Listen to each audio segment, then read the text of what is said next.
upon his throne with a fiery crown, a tower of bones. I will not break or bow down to the prince of darkness and fear. Through fire and flames he shall appear, full of blight, a terrible sight to fight. Test our might and push back against the night. Soul in hand, I will make my demand. The flames have been fanned, herald of demons, king of the damned. Wings stretch and expand, the light with a terrible brand. An army his to Renan, across the wasteland at his command. Darkness will cover the land. There he waits, his army at hand. Then against his darkness I stand. He is a soldier, you see, armored in smoke, a mask of glee. But he wouldn't bend the knee, and never would he bow to destiny.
Greetings and salutations, my friends. Excuse my voice.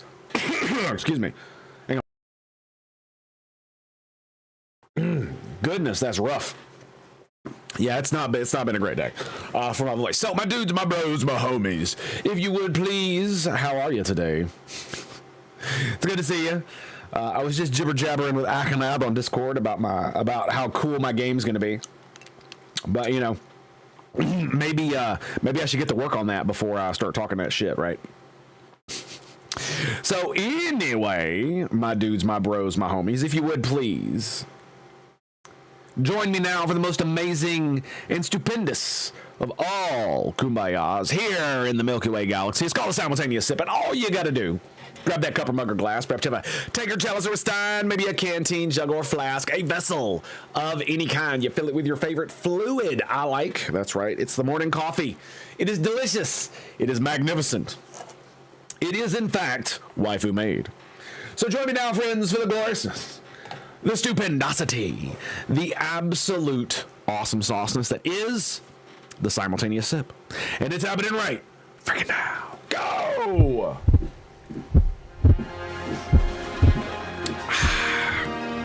It's just lucky we have coffee, right? We're just so lucky we have coffee. I mean, one of the reasons is because normally it's been rough the past couple days, week. So I've not been, getting up at my normal early ass time and drinking an entire pot of coffee before 8 a.m. Instead, I've just been playing a lot of Diablo. So, also, Joker, Wolf, how are you, boys? Hope you're doing well. Thank you for being here. Very much appreciate it. So, let's get right in it, shall we? We are on 4.3 on the chapter of Noah. God as a call to prepare. Salvation by the wise and the reestablishment of the world. So, God homicides justifiably all the Canaanites in the world and leaves Noah and his family to repopulate full of incest. Yay. The most ancient of prophets is described in the following terms. Noah was just a man and perfect in his generations. And Noah walked with God, Genesis 6:9. Noah, who found favor in the eyes of the Lord, quoted, Genesis 6:8, is thus characterized as a man as good as could be expected given the limitations of his time and place, hence, in his generation. This is as good as it gets, except in the most exceptional of human cases. As we are all, to some degree, creatures of the specific environment we find ourselves thrown into. To walk with God is to inhabit that Edenic, okay, new word, Edenic. It's capitalized, so it must be some type of religious nonsense, right? Eden, I'm such an idiot. I could have just read the word.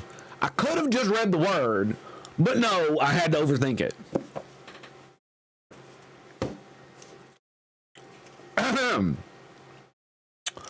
To walk with God is to inhabit the Edenic space characterized by the absence of self-consciousness that is simultaneously presumptuous and neurotic.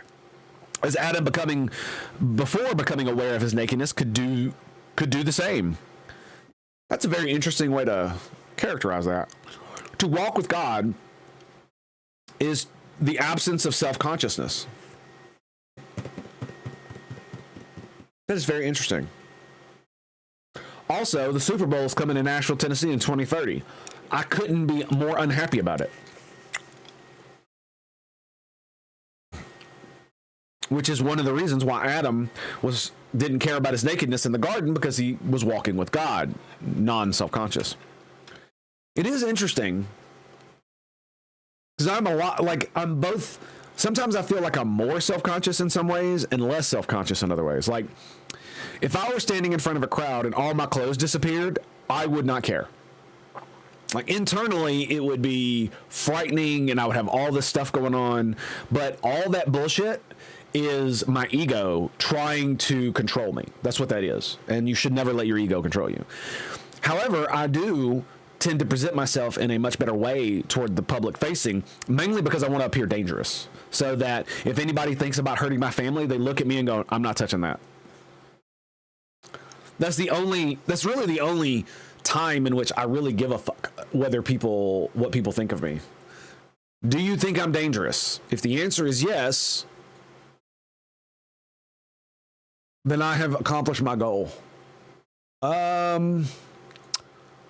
Whoops. Okay, that's not cool. Why is it doing that? There we go.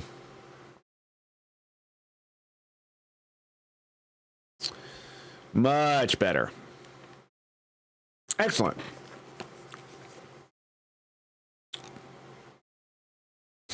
A man aiming at what is highest and concentrating on the truth instead of focusing on and promoting his own self-interest lacks self-consciousness because what he is attending to is not about him. Correct. At least not as an isolated being trapped in the carnal now. Literally exemplifying what I just said. It's not about me. It's about my family. Which is why I mean mug and look as dangerous as possible in public. It sounds so dumb to say it like that, but that's actually how I think. I want to be such an unviable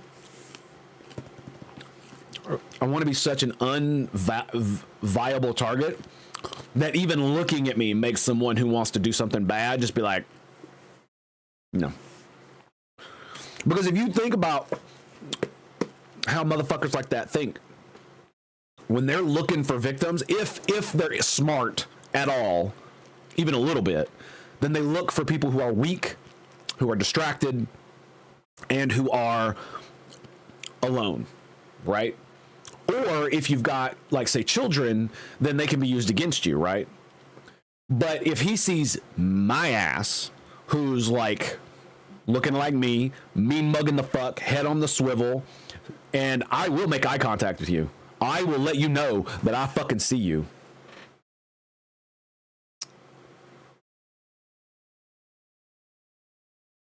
Wrong one. See it here? No, I can't do that. That's on the other screen, I think. Yeah, I'd have to do some other stuff. Like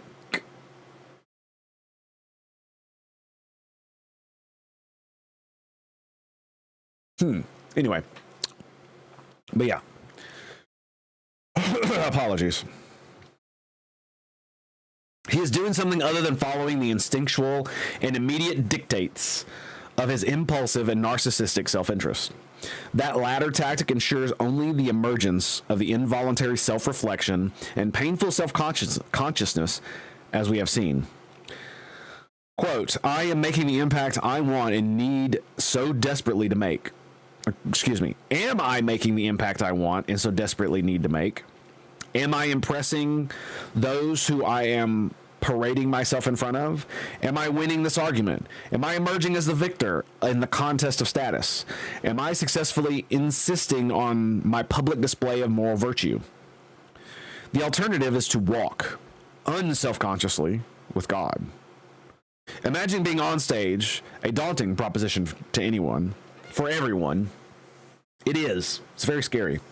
You are delivering a talk, concentrating on the take-home message, giving a lecture, or participating in some equally cliched enterprise. In consequence, you are worrying. Is my message coming across? Do I sound like I know what I'm talking about?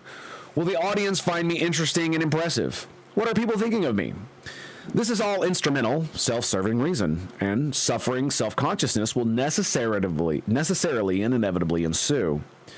You will feel nervous and unsure in precise proportion to the degree that the event is inappropriately about you and about your performance. What is the alternative to such strategizing? On stage, and everywhere else for that matter, it is simple. Strive to address the issue under consideration as honestly and clearly as possible. You know, it's funny he should say that, because you can't tell when I do this because of the things in front of my eyeballs. It's to block out the glare. But the thing that it does stop you from doing is seeing when I close my eyes to talk. It's really nice to be able to do so because basically I can let the world fall away and focus on exactly what I want to say in the way I want to say it.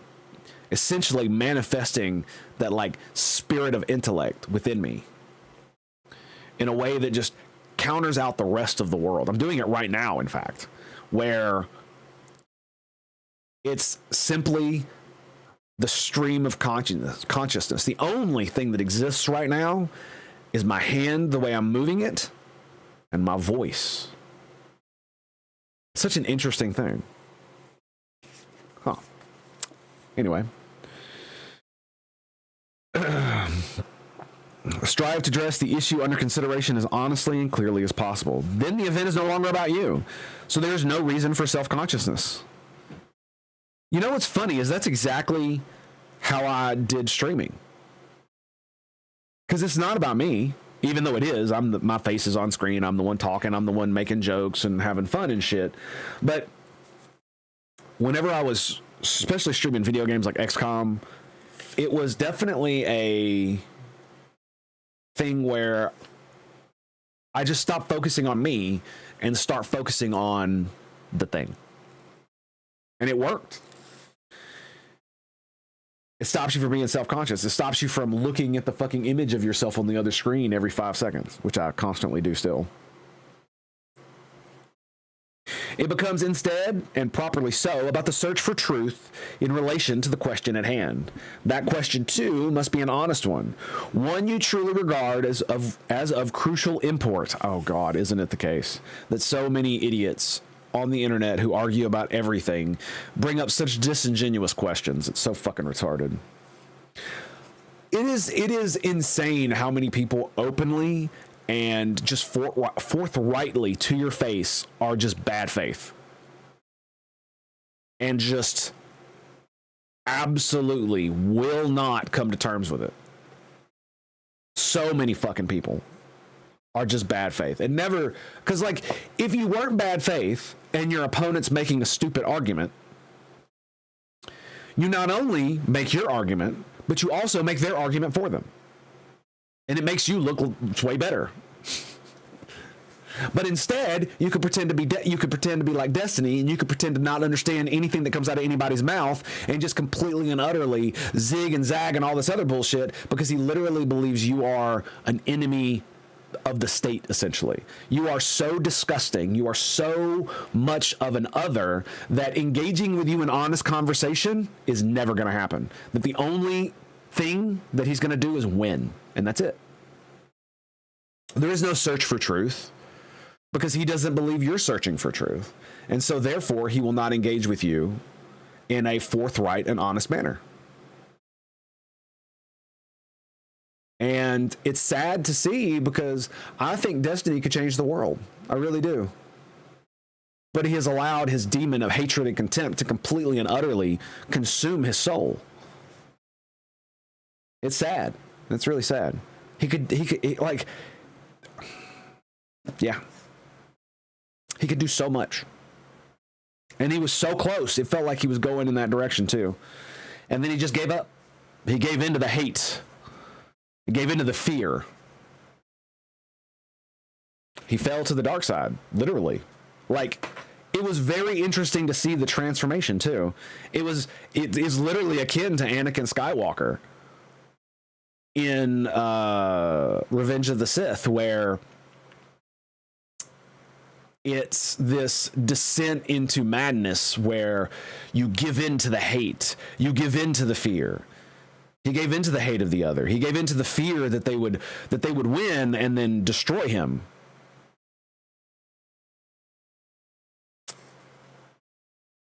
Which is funny because he allies himself with people who do exactly that. Well, to be fair, he's been fighting a lot of the tankies lately, so I shouldn't say he allies himself. That's a bit disingenuous. But he does ally himself with people who make apologia about those people, which is concerning to say the least.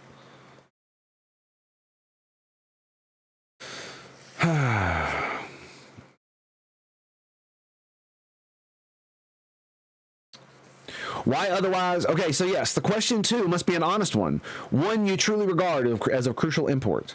Why otherwise waste your time? And at the time of those in the audience, the same logic can and should be applied in every situation in life. Why should it be? There is no superior approach. How could there be an approach equal to confronting what is actually there? And you know, it's one of those things. It's like it's crazy because thinking and talking about it this way, it's like even if he were to win with his retarded, disingenuous, bad faith, fucking debate tactic style bullshit, it'll be a Pyrrhic victory.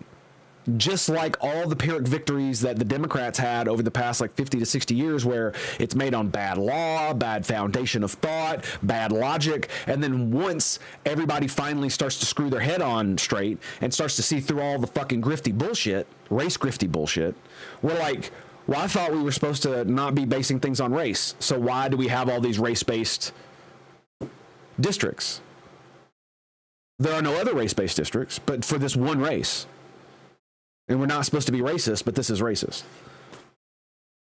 Things like that. Like things that just last year they would have argued on principle, we should not use the government to race-based things. And yet behind the scenes, Amazing Bell, what's up, buddy? How you doing? And behind the scenes, everything is race-based. That's where we went from in before 2012. That's the way America was in the zeitgeist. And then all the wokies started coming out of fucking academia, being brainwashed by fucking commie fucksticks. And now we live in the world where race is all we fucking talk about anymore. When it's fucking retarded. Like, it's so stupid. The discourse around it, because it's like there are literally people who will deny that there are genetic differences between black and white people. And it's like, so when I say to you, if somebody believes that they can change their gender, that is a litmus test for like a flat earther. Right? That is something that if somebody does something like that, if they say it, if they kowtow to it, if they even give it any credit whatsoever, that's not, no, that's stupid, it's retarded, don't listen to those people. If they don't say something along those lines, you should never listen to that person. Because either they believe it and they're hiding their power level, or they will allow people who do believe it in power. And they will follow those people and what they want. And do you really want someone making a decision for your life who can't decide what fucking gender they are? Is that what you want? I don't. I wouldn't want somebody who believed in flat earth making decisions for me. Would you? No. And so if you believe you could change your gender, but you believe there's, it's so retarded. And then you turn around and there, like I said, there are people who believe, oh, it's scientifically proven there's no genetic differences between black and white people. And it's like, every human is genetically different from every other human. White and black people are genetically differentiated by several different mechanisms. Depending on the ethnicity of both the white and the black person, it could be innumerable things that have more to, that have that's more than just skin color. Like the fact that we have different skin color means we are genetically different in the fact that we have different melatonin production in our skin, in our bodies. And then you turn around and you're like, also, certain African ethnicities have a higher center of gravity than most other European ethnicities, right? And so what that gives them is that at the tippity top of the athletic, tier, when you're talking about like the top athletes, the genetic freaks of all races, blacks are going to have an advantage over center of mass height, because theirs is going to be a little bit higher on average. And so therefore at the tippity top, they're going to have that advantage. Just like men have the advantage over on sports over women. This is why saying like sex and gender are socialized is just fucking stupid. Like if you took every woman in the world, right, your average man is going to beat about 70 to 80 to 90% of them in most physical activities. This is every woman in the fucking world. Even the ones that are bigger than him, even the ones that have more muscle than him, he's going to be able to absolutely dominate the fuck out of them. That's just how it works. You don't like it, that's too fucking bad. It has nothing to do with socialization. It has everything to do with biology. Because when you're talking about the tippity-top athletes, you're not talking about just random people who are in school with one another. You're talking about people who will literally push their bodies to the extreme and are the genetic freaks of our entire species. And if you're a woman, you're not competing with men who are the genetic... You're not... No woman, period, is ever going to be able to compete on an equal playing field with the genetic freaks that men can produce. It's the same with intelligence, right? We're going to produce more intelligent men than we are women simply due to how intelligence is spread over our species. That's just how it works. And we just, and the entirety of the left wants us to just ignore all this bullshit and never, ever mention it. We can't do it or you're racist and sexist.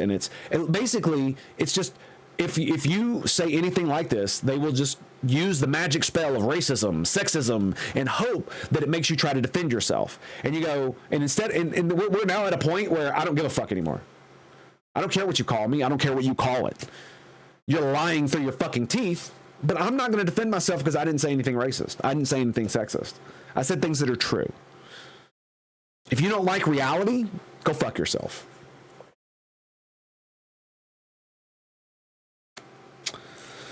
If the presentation about the illuminating topic of utmost current interests and bringing clarity to the matter, instead of devoted to you and your concerns, the reasons for self-consciousness vanish. Let's read that again. If the presentation about illuminating the topic of utmost current interest and bringing clarity to the matter, instead of devoted to you and your concerns, the reasons... for self-consciousness vanish, not least because that self is no longer in the picture. What could be there instead, guiding your conduct, is the spirit of honest explanation and the attempt to reveal and generate the order that is good. Genesis 1. What could be there is the attempt to clarify and explicate. Explicate.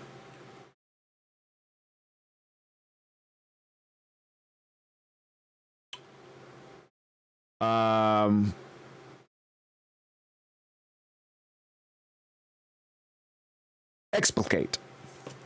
To unfold, expand, or lay open. To unfold the meaning of sense, it literally means to unpack. Oh my God. I had no idea that we had a word that meant unpack, and they changed that word too. How fucked up is that?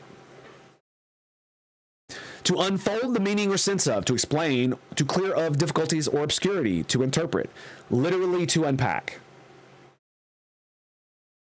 Oh boy. Great. I learned a new word today. Explicate. What could be there is an attempt to clarify and explicate in the service of what is highest and for no other reason. This means to speak in a manner that abides by the truth and to say what calls out and plagues conscience or calls to be said, not for the sake of reputation, but because the stark reality of the situation can best be expressed in that manner. This means to publicly wayfind. And is that not the task of a genuine leader? To sacrifice the merely instrumental and narrowly self-serving, to replace it with what is truly higher, while maintaining faith that truthful revelation will produce the order that is good or even very good, regardless of all the evidence to the contrary. That is the mysterious secret to the genuine confidence on stage, and more generally in life. Quote, all the world's a stage, and all the men and women are mere players. They have their exits and entrances, and one man in his time plays many parts. End quote. I don't know who said that. We can find out. So we're in 4, right? And what was that? It's 20. So 420. Ha ha ha ha ha ha ha ha ha. Smoke 'em if you got 'em. Okay, so Shakespeare, as you like it in the No Torn Shakespeare, based on the Oxford edition. Cool.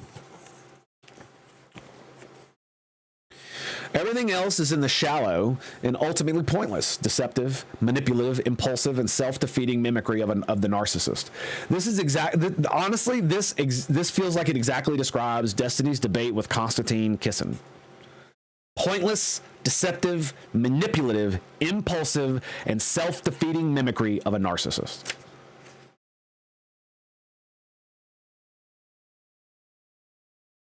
What really is unprecedented? Is it really unprecedented? What does that word mean? So fucking retarded. Oh, what a retard.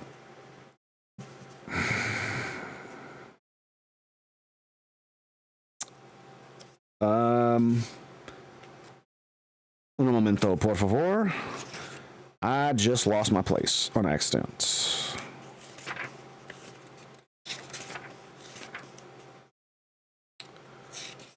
There we go. Okay. Amazing Barrel. The problem with the strict tribalism, and it goes both ways. Republicans have religion instead of gender ideology. Yes, but it is not conformist in the same way. I can imagine a perfectly rational Republican atheist having to compromise to stay at the core of the party. Yeah. I'm not a Republican, but yes, you are correct. That is exactly how I feel. As a man who is both quite religious and believes strongly in the freedom of religion, unfortunately, adhering to the chosen party dogma becomes too absorbing. There are times, like, here's the problem with tribalism. There are times when it's necessary, and there are times when it's not. Simple as. So, the problem I see before me is that I can either suck it up and align myself with religious zealots who will let me live in peace as long as I keep it to myself, for the most part, or I can side with religious zealots who will never let me live in peace, who will destroy my children and my civilization. I mean, it's like both of my children are autistic, and I live in a blue city. So I'm taking no fucking chances. This is why we homeschool. Number one, we did actually send one of our children to school in Nashville, Davidson County. At least the one school that she went to was a fucking atrocious. And the one in Montgomery County wasn't much better, okay? So I don't know what the fuck is going on with Tennessee school systems, but they really need to get their shit together. But anyway, sorry, I was a hard tangent. I agree with you, but you know, again, it's like this. It's like I don't like the lesser of two evils argument, because it's stupid. Because you always vote for evil. That's not how you look at it. If you only look at it that way, you're an idiot. And that's what people do. Oh, you vote for the lesser of two evils. You're always voting for evil. It's like, that's not how that works. Sometimes you only have two choices. You can either eat shit with ketchup on it or eat shit with shit on it. Choose. A lot of times in life, you don't have good choices. You only have bad choices. And so you have to choose the least bad option. So let me ask you a question.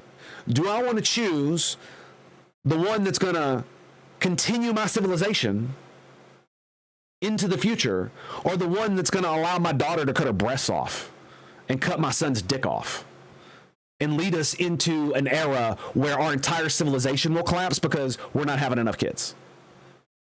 And we'll destroy our entire civilization for the earth, for a people. Like, this is really the problem. This is the core of it. And I'll leave it at this.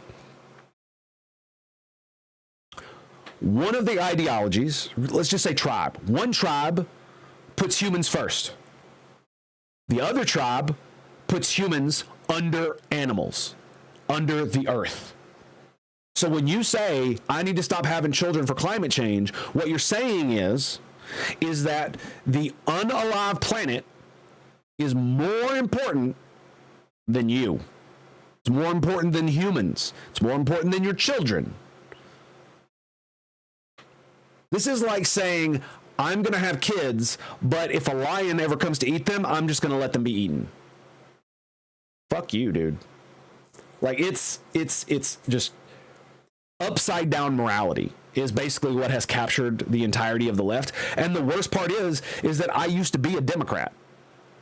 I didn't call myself a Democrat because I hate picking a side. I've always hated picking sides because it's stupid.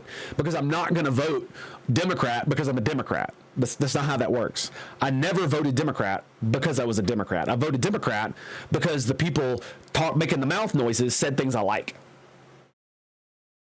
That's why. And when the people in the other color started making mouth noises that I liked, I started voting for them too. So when I was younger, I voted for both Democrats, Republicans, and Libertarians. I even voted Green Party a couple times because I'm a fucking idiot. But you know, when they come at you and they're like, no, we're not the crazy commie types. We're the ones who want to be, you know, good stewards of the earth. That means, yes, we want you to have kids. Yes, we want you to fucking farm the land. Yes, we want you to use the land to make money. But you should be nice about it. Don't take too much. Leave a little bit left. Be nice to the animals. They don't deserve cruelty. It's like, that's perfect. That's exactly how I feel. Like, it's just literally like Genesis is described. We were given dominion over animals. Dominion is not domination. Dominion also requires responsibility. And so when you have children, you have dominion over them. You own your children. But you also have a responsibility to raise them correctly, not abuse them, to make them good members of the civilization that you live in so that when they grow up, they don't make the world worse than it was before they got there. The Green Party. Or whatever the fuck they call themselves now.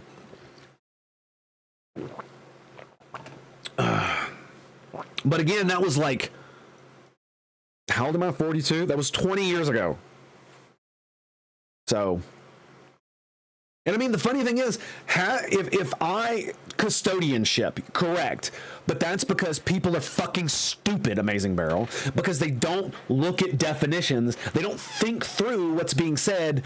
Oh, he said dominion. That means he wants to control. That means we want to kill them all. That means we want to kill all the animals and destroy the environment. And see, it's the thing that says, oh, we have dominion over this. Ergo, you want to destroy the planet. And the problem is that here's the issue. Using a different word means you have allowed your enemy to win the frame. You are existing within their frame. This is why anytime somebody calls you racist or sexist or any of the Islamophobic, ignore it. Or just say yes. Or, I don't care what you call it, I'm doing it anyway. Your magic spell no longer works on me. And the funny thing is that when you do shit like that, it works. And the reason it works is because you don't look like a weak bitch. And not that, and I want to say this for the record, because I went off on a tangent there, and I may have insulted you without thinking about it. So allow me to say that was not supposed to be an insult to you, specifically.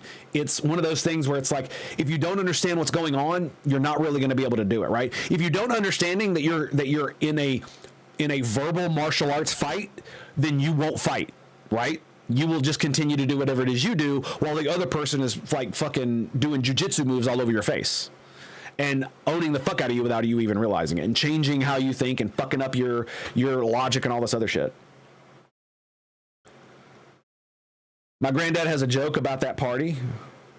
Just like a watermelon, green on the outside but red on the inside. You are absolutely correct. And I mean, this is the thing that kills me about Democrats cozying up to commies, is that, quote, liberals get the bullet too, end quote. Quote, scratch a liberal and a fascist bleeds, end quote. So when you have people who are on your side that are doing and saying things like that, you're probably better allying with your tribal enemies than those fucksticks. And I mean, to be fair, like half of, and this is the thing that kills me the most, is that a lot of the problems we face today are the fault of politicians like 20 years ago. How many politicians 20 years ago called every fucking Democrat a commie? How many of them called Obama a socialist or any of the other bullshit? Why the fuck is it fucking with my face? Is it because I don't have enough light? Is that what it is?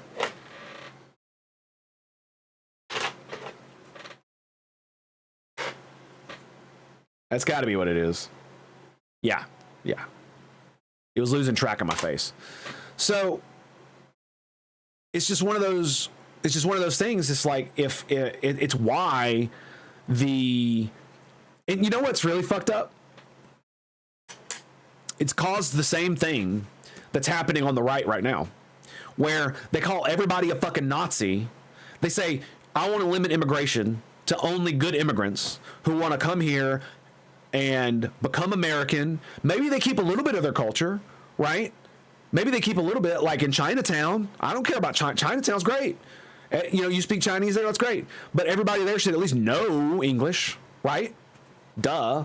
And they should pay taxes and integrate, and their children are American. They're not Chinese, or they're not wherever the fuck they come from, right? You're American. That's it. You want to come here and do that? You want to come here and be an American? Fuck yeah, dude. Bring it. I love it. Because if you're willing to do all that, then I know you're not going to be a drain on my society. That's great. I love it. That's what I want.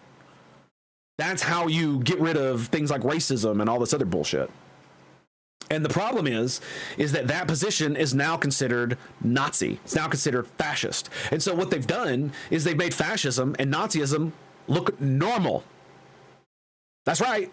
You can thank the left. You can thank the Democrats, just like you can thank the Republicans for making commies look normal. You can thank them for making Nazis and fascists look normal. Because I guarantee you, nobody who uses the word fascist or Nazi on the left knows what either of those fucking word means. Like what do you have to do to be a Nazi? What do you have to do to be a fascist? Are you both or only one? Can you be one without the other? And the answer is, to all of them, yes. You can be a Nazi, but you're a fascist. You can be a fascist and not be a Nazi. Those two things are actually different. Nazism is basically race fascism. Fascism isn't racist, technically. Fascism is a form of government that allows you to maintain private property rights for the bourgeoisie class. Let me say that again. They allow private property for the bourgeoisie class. Sorry, I had an update the thing there. For the bourgeoisie. So you are allowed to keep your factory, but the fascist government tells you what to make, tells you how much of it to make, tells you when you can make it, tells you who you can hire, tells you how many you can hire, tells you what you can hire, so on, and so forth. And you have zero input. You don't get to vote. You don't get to choose. You do what they say to do, or you get thrown in the box, or you get the bullet. You can go that route too. And so, well, communism isn't from Russia. Communism is actually, fascism is from Italy. Communism is from Germany. Well, Marxism is from Germany, technically, but communist thought comes out of it. So, ipso facto, it originates in Germany. Now, you could say it's a Russo-German collaboration for communism. I would agree with that. But fascism is essentially the next evolution of socialism designed by Marxism, where instead of it being an international thing where you're trying to get all the workers of the world to unite to overthrow capitalism and become good little worker ants, so the tiny minority of people in power can have everything and everybody else can have nothing, because that's what it ends up being.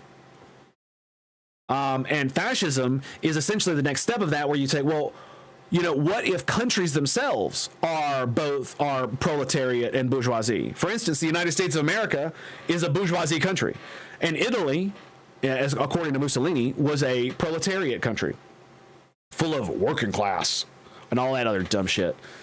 And so fascism is essentially an ideology that says every person in the state belongs to the state. It is essential. It is essentially you are a slave, and the state is your slave master. Whoever runs the state is therefore your master. You do what they say, or you die, or get locked in a box, or re-educated, or whatever the fuck they want to do to you, right? And so this is one of the reasons why fascism, like communism, sucks. Is not just because it's fucking stupid and goes completely against human nature on all levels, but it's also completely and utterly destructive to human ingenuity.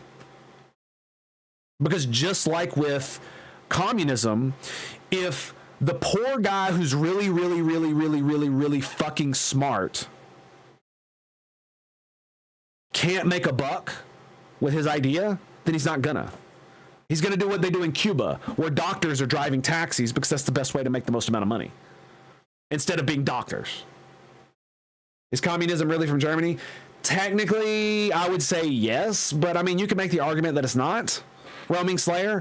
It's more like Marxism is from Germany because of Marx, and so that means basically he invented socialism, and then you take the next step of socialism, it's communism. So you could, like I said, if you wanted to be as accurate as possible, from what I understand it, communism is more of a Russo-Germanic combination rather than it just being German.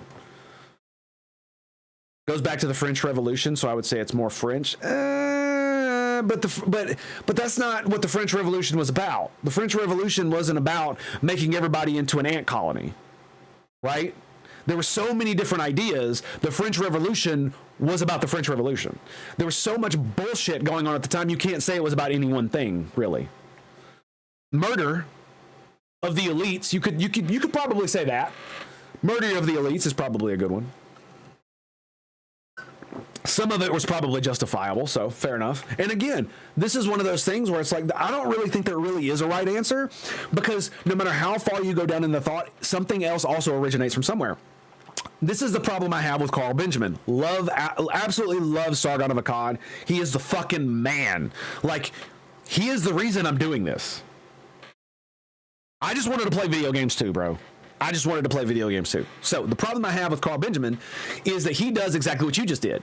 And he says, well, just like you say, Karl Marx was German, but the roots of communism goes back to the French Revolution, so you would say it's more French. Okay, that's a fair argument from that perspective. And Carl Benjamin would say, well, actually, communism and socialism actually come from liberalism, because one of the fundamental promises of liberalism is equality. And what I would say to him about that is, sure, if you take it at face value. However, you and I both know such a thing cannot actually exist.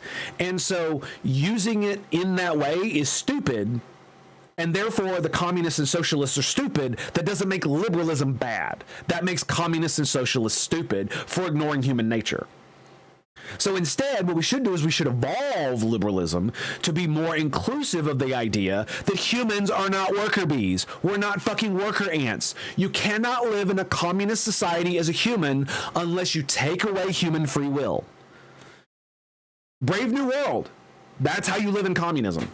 You have to create a class of Untermensch that literally are so stupid and so docile that they will do whatever you tell them, no matter what.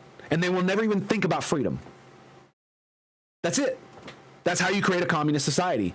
Because they're doing all the labor, and then all the people in charge get all the fucking riches, and then distribute what's left to the masses. And none of the masses are going to care because they're too stupid and docile to give a fuck. But you can't do that to real humans, because there are more than enough of us and enough genetic diversity to where some of us are going to be smart enough, ambitious enough, or even Machiavellian enough to be like, fuck this bullshit. This is fucking stupid. I'm going to tear it down. And I'm going to tell you right now, if America ever went communist, I would join the Communist Party. Yep. If America went communist, I would join the Communist Party. I would also delete every video I ever made. And the reason is because I'm not famous. So no one would ever really know this. But the reason I would do this is because I want to do what they do. I want to subvert the fuck out of them. That's what I want to do. See, a lot of people be like, oh, I'm going to go in the hills and fight and all this other stuff. And it's like, yeah, I understand that. But I want to do something more. Right? I want to make them pay. And so what I'm going to do is I am going to join them. I'm going to become the most devout communist you could ever imagine. I'm going to be Commissar Tommy. And Commissar Tommy is going to roll around and find all the rich fuckers, every last one of you bitches that advocated for this shit. And I'm going to make sure that your house, your $1 million mansion is full of fucking refugees from the third world. Every last square inch is going to be filled with military-aged men.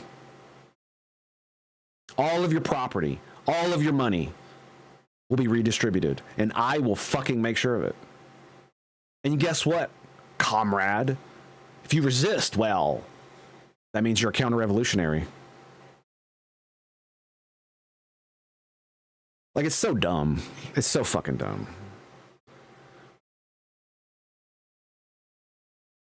And it's like I was saying about the way Carl Benjamin wants to throw the baby out with the bathwater when it comes to liberalism. And it's just like, bro, like, you do realize that humans are irrational, illogical creatures, and that you cannot actually have a philosophy that governs humankind based on logic and reason. You literally cannot do that. Unless the logic and reason is humans are illogical and unreasonable animals, and therefore we must build society in a way that uses useful lies to program people to act in the correct way so that we can build civilization. And how do you do that? Well, you tell them to give sacrificial love to their neighbors. That's how you do it.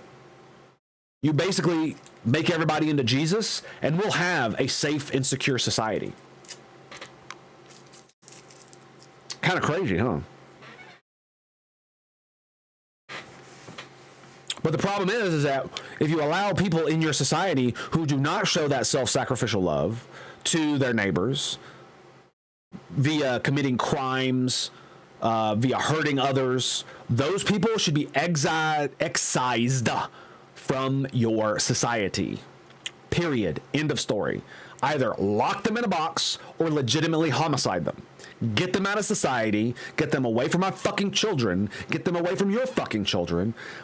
And we will be better. Like, people bitch about we have like the most prisoners in the world. And it's like, yeah, because we're one of the freest countries in the world. Do you know what that means? That means you can do a lot of shit before you actually end up going to jail. That's what that means. And so you break the law, you go to jail. Plain and simple. I see communism a product of Russia since they were the first to really try to apply it. You could also, Germans landed on the moon on account of a lot of theory of being German minds, from German minds, shoulders of giants and such. I disagree. No, I don't. That framing is not. No. It's like saying that.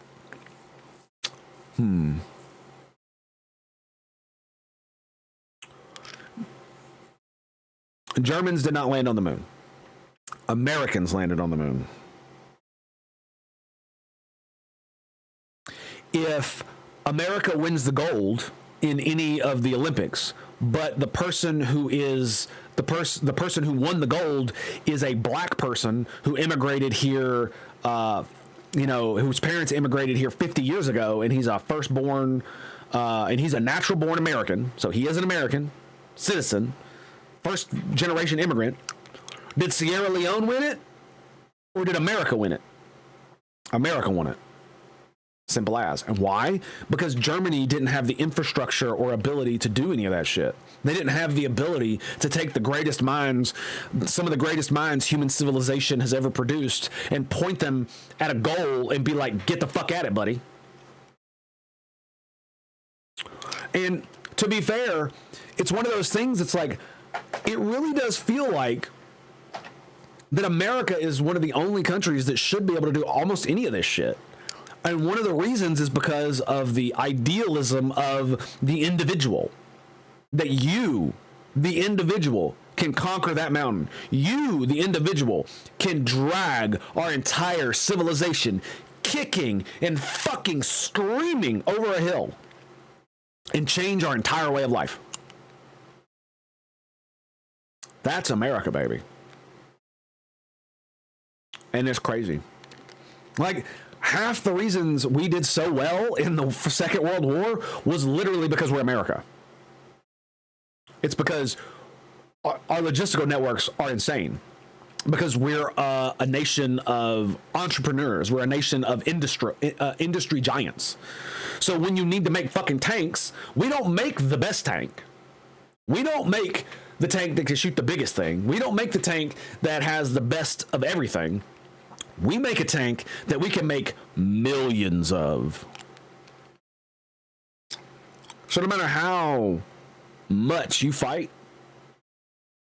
even if you're better than us, even if your soldiers are better, even if your tech is better, we will literally just mass fucking produce you. And there's only one country on the planet that can even come close to how the United States of America does this, and it's China.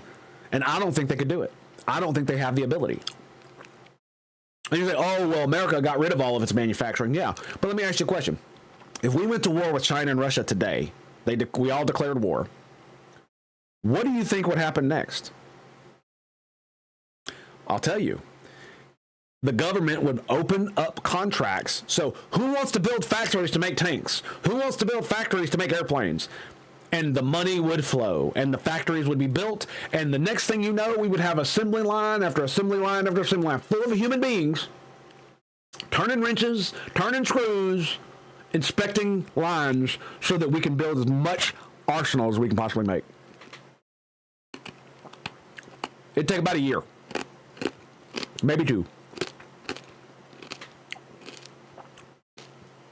And our entire industrial base will roll over from this service industry bullshit that we got going on.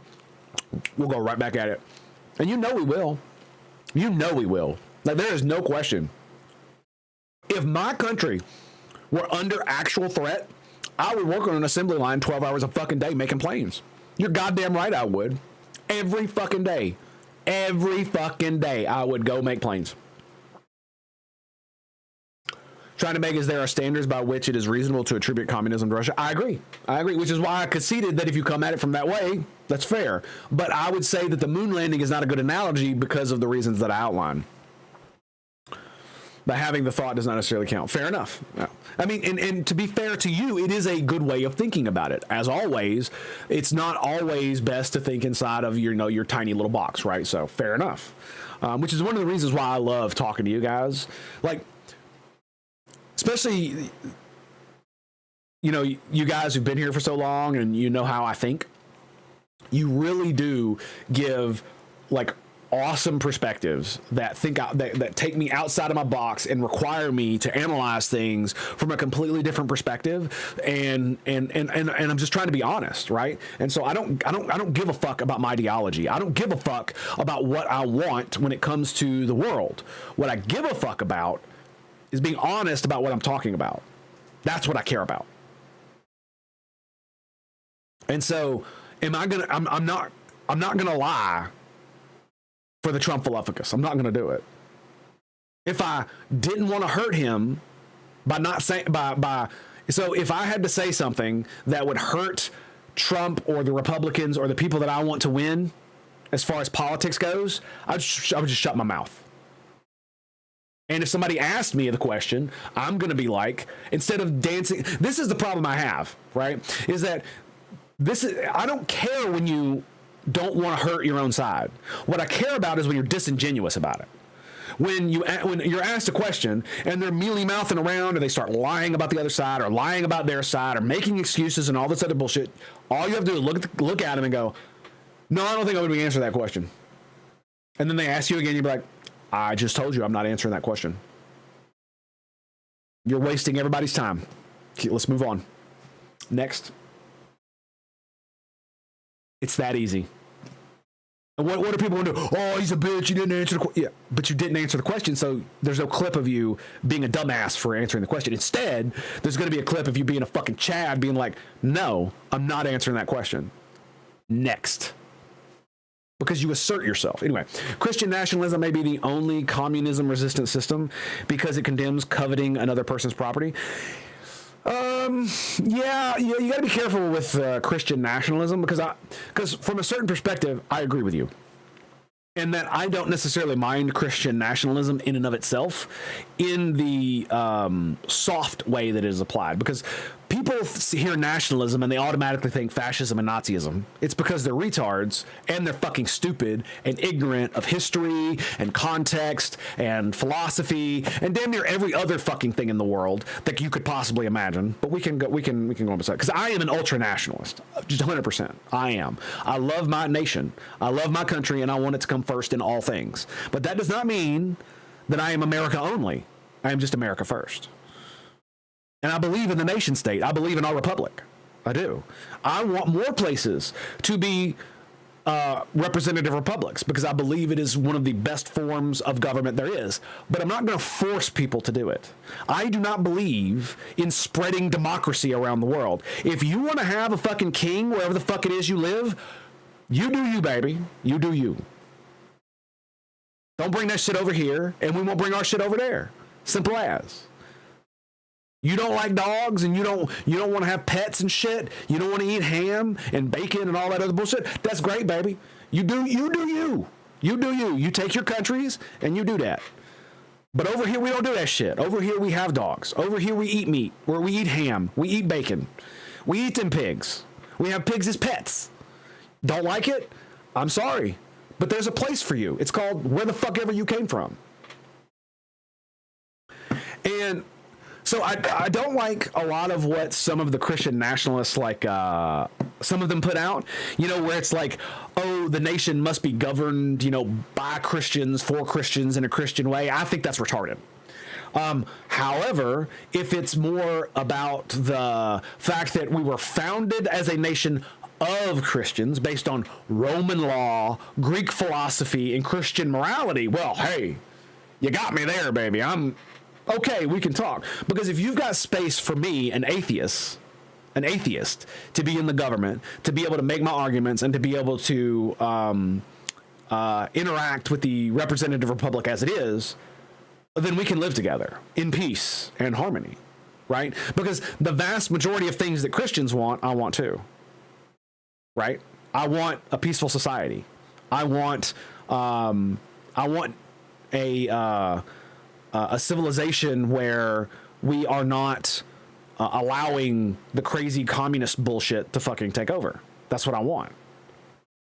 I want a more family-oriented nation. I want a more, how should I put this? It's not moral nation. That's not what it is. Because, and here's the problem with what I'm saying, is that all you have to do is wind back the clock 50, 80 years, and all the bullshit that I'm talking about would be a daydream. When we lived in the world that we lived in, where Christian nationalists were essentially in charge of every fucking thing. Of most things. And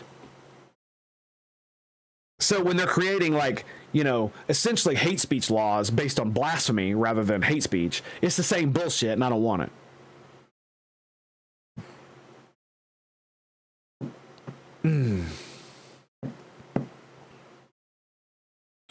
But as far as like Christian nationalism being the only communism resistant system, I think Christian morality is the only real communist resistant system, maybe.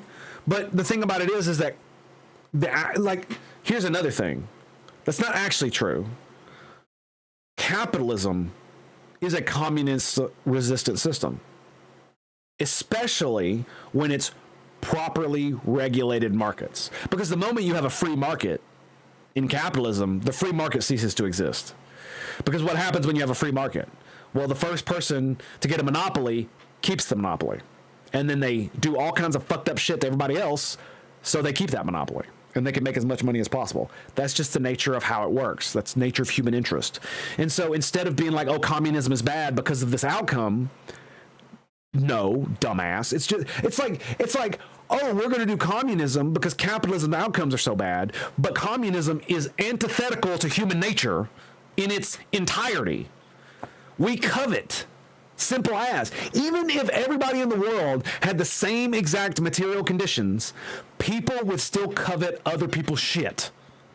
because my wife is hotter than yours, because my children are smarter than yours, because I had more kids, or I have kids in general, or I was able to get a wife, or I was able to, or I'm smarter, I've got a fucking degree, you don't. There's any number of things, any number of status hierarchies that we have that have nothing to do with money. And that if you were to create a society where all material conditions were flattened across everyone, we would still be fucking competing with one another. We would be like the predators in fucking in the Predator movies, where they live in a post scarcity society, so much so that they've devolved into like tribal hunter sectarian, or not sectarian, tribal violence once again, because you can literally live by yourself. You don't need the rest of society to live with you. And so what is the currency that they have? Honor, trophies, toughness, stuff like that. And that's what we would devolve into if all material conditions were the same. But you can't make all material conditions are the same. You can't do that. And there's two reasons. One, there are people who are so ambitious, they will never stop working. They will work until they die. They will get up, they will work, they will go to sleep, and they will do this their entire lives. And it is because they are driven to do so. I am not one of these people, but there are people like that. I'm pretty sure Elon Musk is one of those people.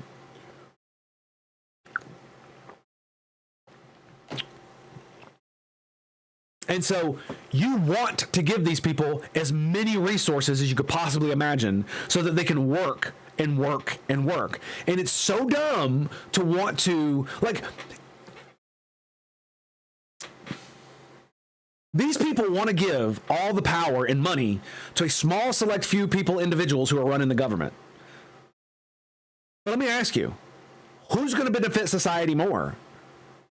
Giving the resources to the government that's going to waste your money and not know what to do with it because, everybody who runs the government is fucking retarded, or people like Elon Musk, who will literally take that money and turn it into things that will elevate all of humanity. I mean, we wouldn't have Starlink if Elon wasn't a billionaire. We wouldn't have fucking SpaceX. We wouldn't have Tesla. We wouldn't have any of the shit that he's made if he wasn't allowed to make the money that he's allowed to make. Giving him all the resources that he has allowed him to build all of these things and make these things, which will improve our lives. It's the same with automobiles. It's the same with everything else that's made, that America has made. It's the profit incentive drove some retard in his garage who's beyond a fucking autistic to the point where it's so detrimental it's not even funny, but he was able to turn that fucking, distilled autism into something that just elevates everybody in humanity. Like tire rubber is one of those things. Literally developed in some dude's garage. We still use about the same damn formula today.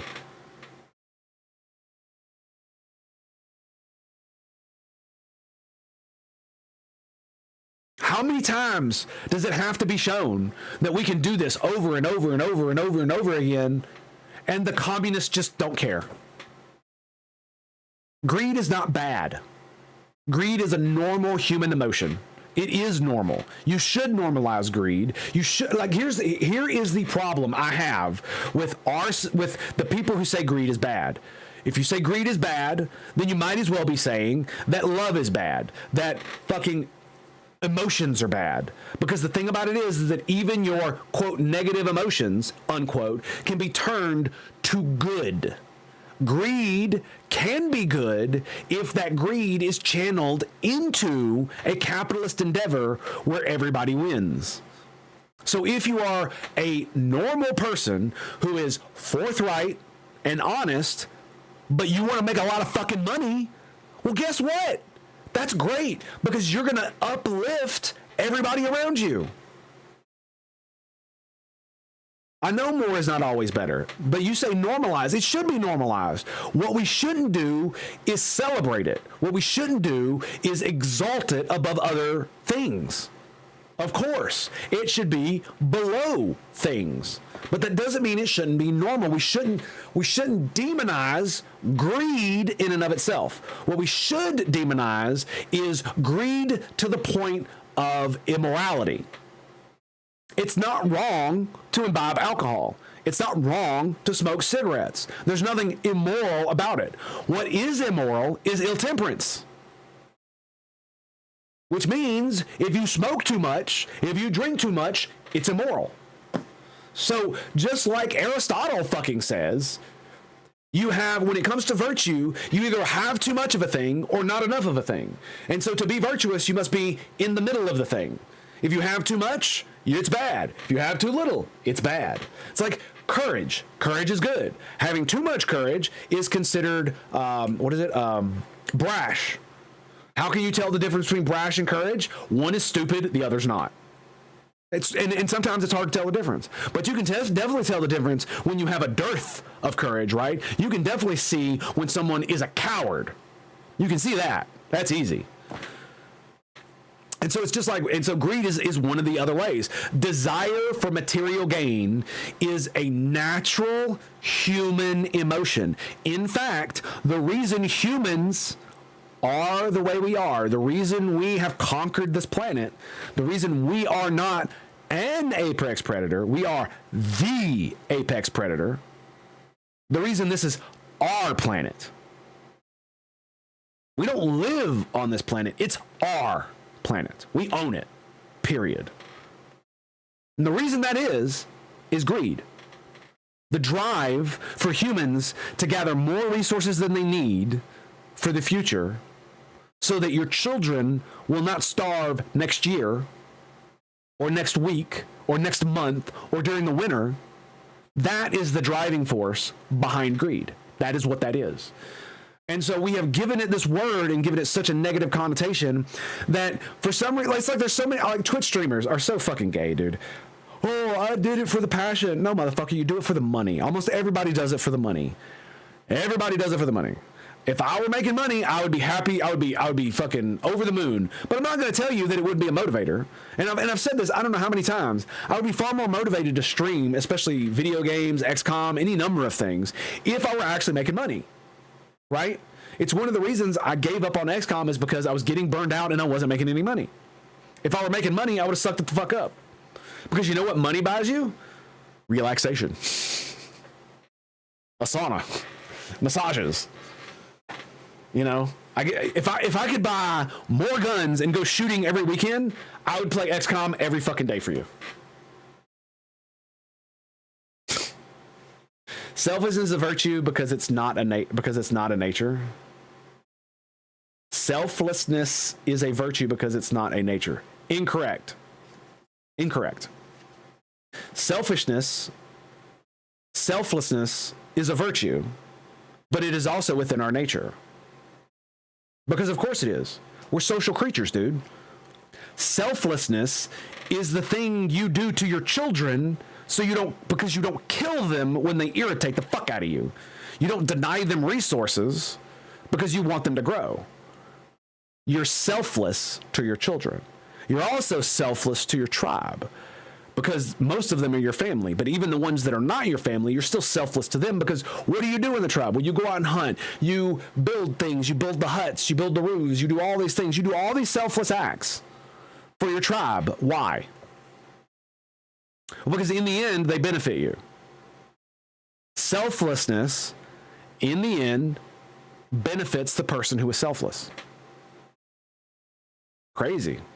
So even in selflessness, there is a self-interested motive that, one, doing things for other people makes you feel good. If it makes you feel good, you have been rewarded for doing the thing. So therefore, true selfishness as a virtue, selflessness as a virtue, means that you get no reward. But if it makes you feel good, and it makes you feel more whole, makes you feel better, then you have been rewarded. But that reward is not of this world. It is of your nature. Some people don't have that. Some people don't do that. Some people do not have the ability to do that. I think a lot of that is more cultural than species based.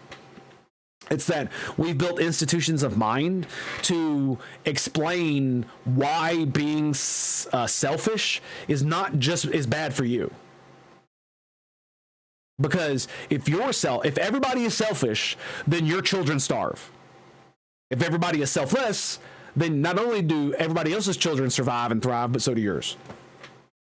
Your wife doesn't get bad things happening to her when she goes out and about. If everybody is selfless.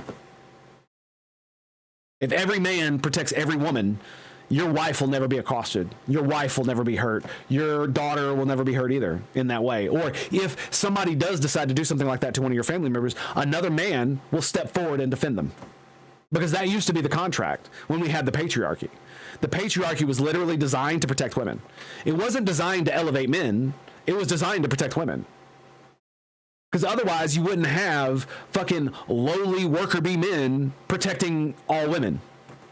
What the fuck are we talking about? You would only have them protecting the rich bitches. But the whole point was you're supposed to protect the grandma. You're supposed to protect the middle-aged lady because that's somebody's wife. That's somebody's fucking mom, dude. You think I want my mom assaulted on a train? Fuck you. This is why I hate that shit in New York, man. Like, I am of the opinion that if you are on a subway and you're like, I'm ready to kill people, and you're waving around a knife, and I'm gonna fucking and somebody just takes out their gun and goes, shoot you right in the face, they should give that man an award. Because not only did he solve the problem and save everybody around there from violence, but he also saved everybody from fear and torture. Do you know how much it sucks to know that every day when you go on public transit that you're going to be oppressed? Think about that. Think about it. That you know every day you're risking your life when you go on there. How much does that fuck you up? How bad is your home situation going to be now? That you have to, every time you go on the bus, every time you go on the train, you know you're going to have to do with, you might have to deal with some homeless guy that might end up fucking killing you. They might end up fucking doing some kind of crazy assault to you, including sexually, or throw you in front of a train or push you down on the train tracks. If you have to go every fucking day and you're fucking poor as fuck and that's the only way you have to make money and do it, like, that is so fucking oppressive. It boggles my mind that these fucking retarded communists do not understand that crime and criminality oppress the poor more than the rich ever could. Just by being rich, I mean. You think they're being oppressed because the rich are taking all their money? Imagine how much less oppressed they would be if you oppressed the criminals instead. It's almost like that if you oppress the criminals, it frees everybody else to be able to do anything they want. So that even when you're poor, you can be happy. Because at least you're not going to be molested. At least you're not going to be assaulted. At least you're not going to be shot just for going about your day. Because who are the criminals going to go after? You think they're going to go after the rich people? You mean the rich people who don't go on the subway? The rich people who have security? The rich people who have guns in gun-free zones? They're not going to go after them. They're going to go after the poor black people. That's who criminals oppress. The minorities of their own community. Because they know that the white, liberal Botswai don't give a fuck about little old granny, the little old black granny that's getting oppressed by the 20-year-old black thug on the train. They don't care. They don't care that she's been her entire last 30 years getting threatened every fucking day to where she has to live in fear of physical assault, torture, and rape and murder just to go out and about. That's oppression. That's oppression. Mercy to the guilty is cruelty upon the innocent. Correct. Communists don't care about the poor. That is correct. They only hate the rich. Correct. Also, I forgot to read that. Theologically, the presence of Christ wherever people gather in Christ's name, Christ, as per the scripture, has gotten a lot of opposition from the nationalist Hebrew elements. For he was to be the king of all, and yet he was not busy raising armies to drive out the Roman occupation. Yeah, I know. It's kind of sad, too, isn't it? That he was rejected so soundly because he didn't want to be a military leader that would reject the Romans. And to the Hebrew, to the Jews who still think that way, I want to ask you a question. If we got invaded by aliens tomorrow, and they came down and they cured all of our diseases, doubled our lifespan, gave us knowledge beyond our comprehension, built amazing infrastructure upon our planet to uplift us, and the only thing we'd really have to give up is our autonomy as nation states, i.e., we are now second-class citizens in their empire. Would I fight that empire? I have a hard time saying I would. There's two reasons. One, futility. Two, it's better than we were. And here's the funny thing about Romans. Do you know who was able to become Roman? Anyone. Yep. You could become a Roman. You weren't a Roman, but you could become a citizen and have all the rights and privileges thereof, with exception, of course, from being Roman aristocracy. There were levels, of course, because duh, they weren't perfect by any means. I mean, why do you think the fascist symbol, fasci, comes from the fucking, what is it, the Roman law thing, where it's like the bundle of sticks with the axe? Yeah. There's a reason for that. And it's not just because Mussolini was a fuckhead. What else was it? God, I forgot where I was. Oh yeah. It's one of those things where I'm not sure was because like, and here's the other thing. What if the aliens said, if you live with us in peace, your children will be able to join our empire as full citizens. You will be able to join our military. You will be able to join our civilization. You will be able to travel to our other places in the empire, the other planets that we have. If you come and join us, we will give you our civilization. We will allow you to be a part of it. And all you have to give up is your national autonomy. For some people, that's a no. For me, I'm not so sure. Because I'm a pragmatic person in general. And here's the thing.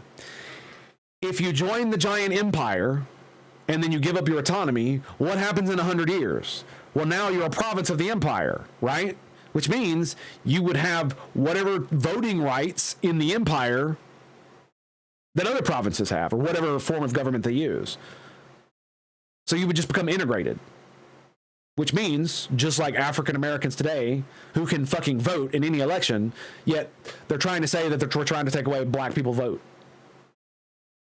It's the most disingenuous thing I've ever fucking heard.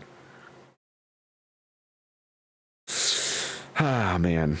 But, I mean, it's one of the reasons why I want to limit suffrage. We really need to get away from the ability for sycophants to manipulate idiots. Excuse me. We need to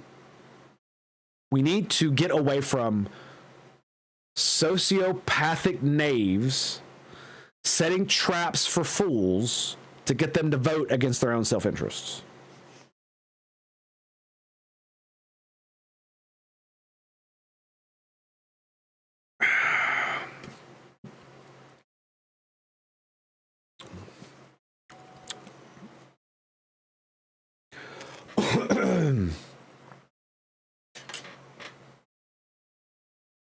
All right. So the immediate consequence of failure to lie, the immediate consequence of failure to lie may well be suffering or equally failure to gain an advantage that is not in fact deserved. So yeah, the immediate consequence of failure, the immediate consequence of the failure to lie may well be the suffering or equally failure to gain an advantage that is not in fact deserved. So if you fail to lie, you won't gain advantage, and you may even be punished for not lying. Indeed, avoidance of the short-term pain and inappropriate and inappropriate movement forward are the two greatest reasons to lie. Do lies work in this regard? Sometimes. And for a time, otherwise, the motivation to deceive would not exist. That evidence is no final proof, however, of the superiority of the lie to the truth. The twin issues of time frame and cross-situational validity inevitably raise their hydra-like heads. Over the medium to long term, with regard to the stability and sustainability of the psyche and community alike, nothing suffices but the truth, all things considered, as they must optimally be. Faith in the truth that establishes, regenerates, and redeems is voluntary acceptance or recognition of that fact, allied with a decision to live in keeping with that conclusion. The realization of that necessity is what is portrayed as the descent of the baptismal dove that served as the initiation to the kingdom of heaven, Matthew 3:16 through 17, or as a receipt of the paraclete.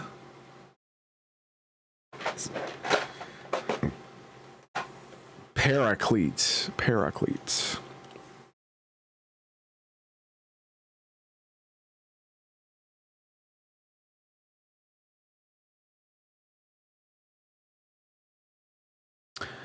An advocate, especially the Holy Spirit.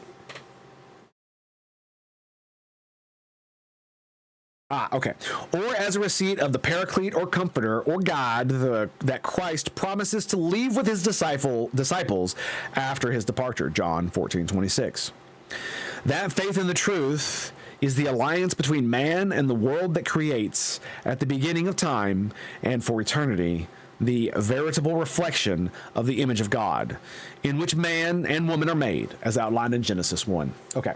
I think we're going to have to stop there. I'm actually feeling my voice starting to give way. So thank you guys. I very much appreciate it. I'm having trouble concentrating on the text because my throat hurts so bad. Sorry. But it is one of those things where it's I've also had my fill.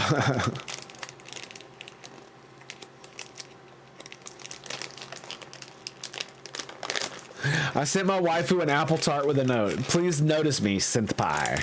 Nice. Well done, sir. Well done. Well done.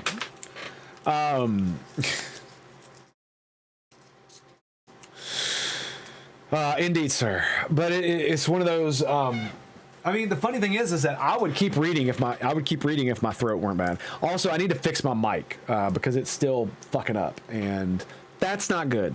That's just not good at all. So I'm going to fix it right after I get off stream. I'm going to make sure to do it so that the next time you can hear my silky, soothed voice, it's not going to sound like it was run through a cheese grater. But I will say I am trying to tread a very careful line when it comes to dealing with Christianity. Because there are a lot of Christians who are basically just like third world Islamists. And the amount of them that are advocating for Christian nationalism is scary as fuck. So, but I don't actually think it'll ever go that far again. At least I hope not. That we've learned our lessons from, especially the Bush years. Like, that shit was just so gay.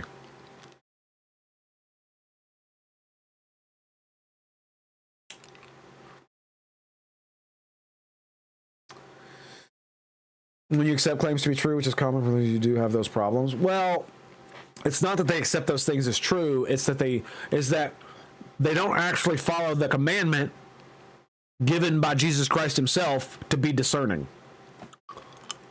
You shall know them by their fruits. And you should judge. This whole thing about how Christians shouldn't judge is absolute horseshit. It literally says to judge. So stupid. And I really do think a lot of the problem with Christianity as a whole, especially when it comes to people like Catholics, or just all of them in general, but Catholics are a big one. And one of the reasons is because of how their dogma works.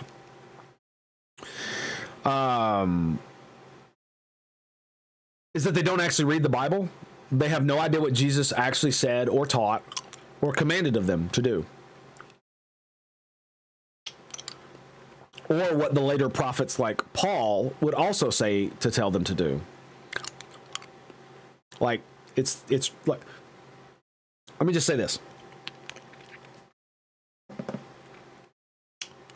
If you have to remove commandments from your teachings when you teach the Bible, you're probably not following the Christian religion. I just want to say that. Do not let them we will become slaves. Yeah, again, that requires you to turn off your brain and just accept what the book says uncritically. But that's not what you're supposed to do. Even Jesus says this. You're supposed to study Scripture, not just listen and believe.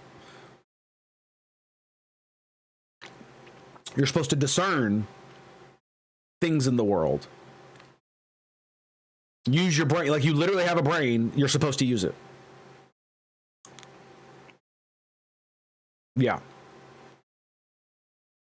And like when Catholics learn about the Ten Commandments in their catechism books, the second commandment, thou shalt not have no graven image, is removed completely.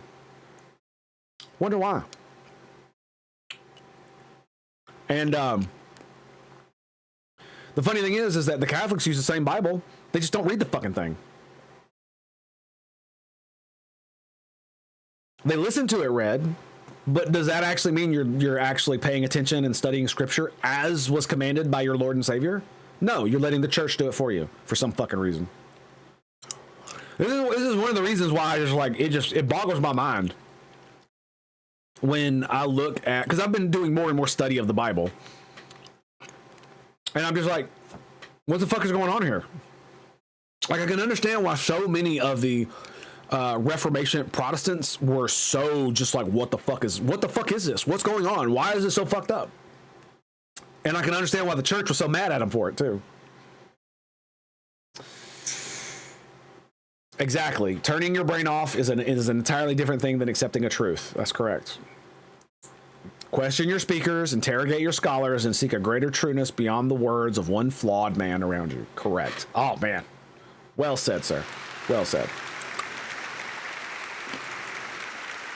And this is why I've come back around to being accepting of things in Christianity and Christianity as a whole. Like, yeah, and whoever that priest was an idiot. Blackbird.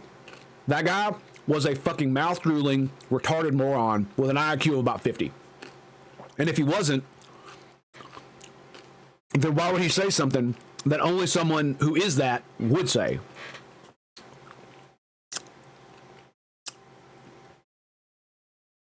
It's so dumb. Science exists because of religion. So,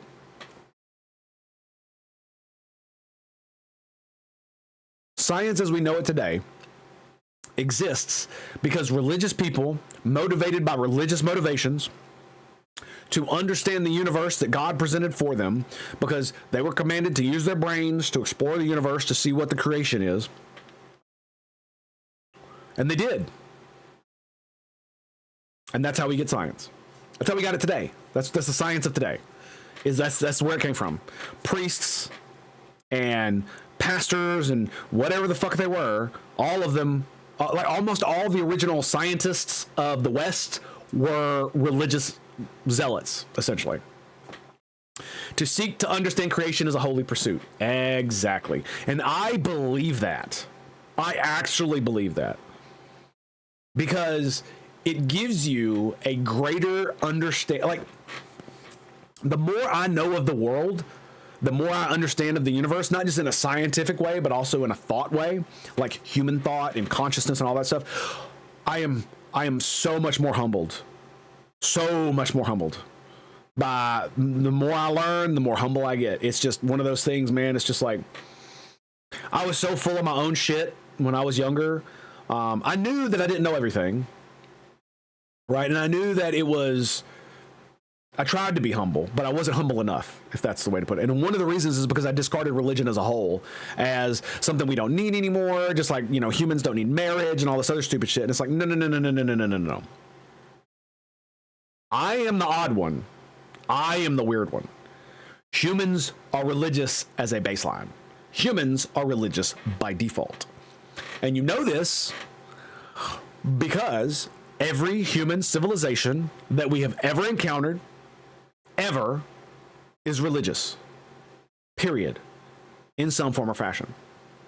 And people are like, oh, but religious dominates, and it was just one people doing over, they make up all kinds of excuses about why religion was so dominant, when it really boils down to, even when you concern yourself with religions that were not enforced by a state mechanism, people were still religious.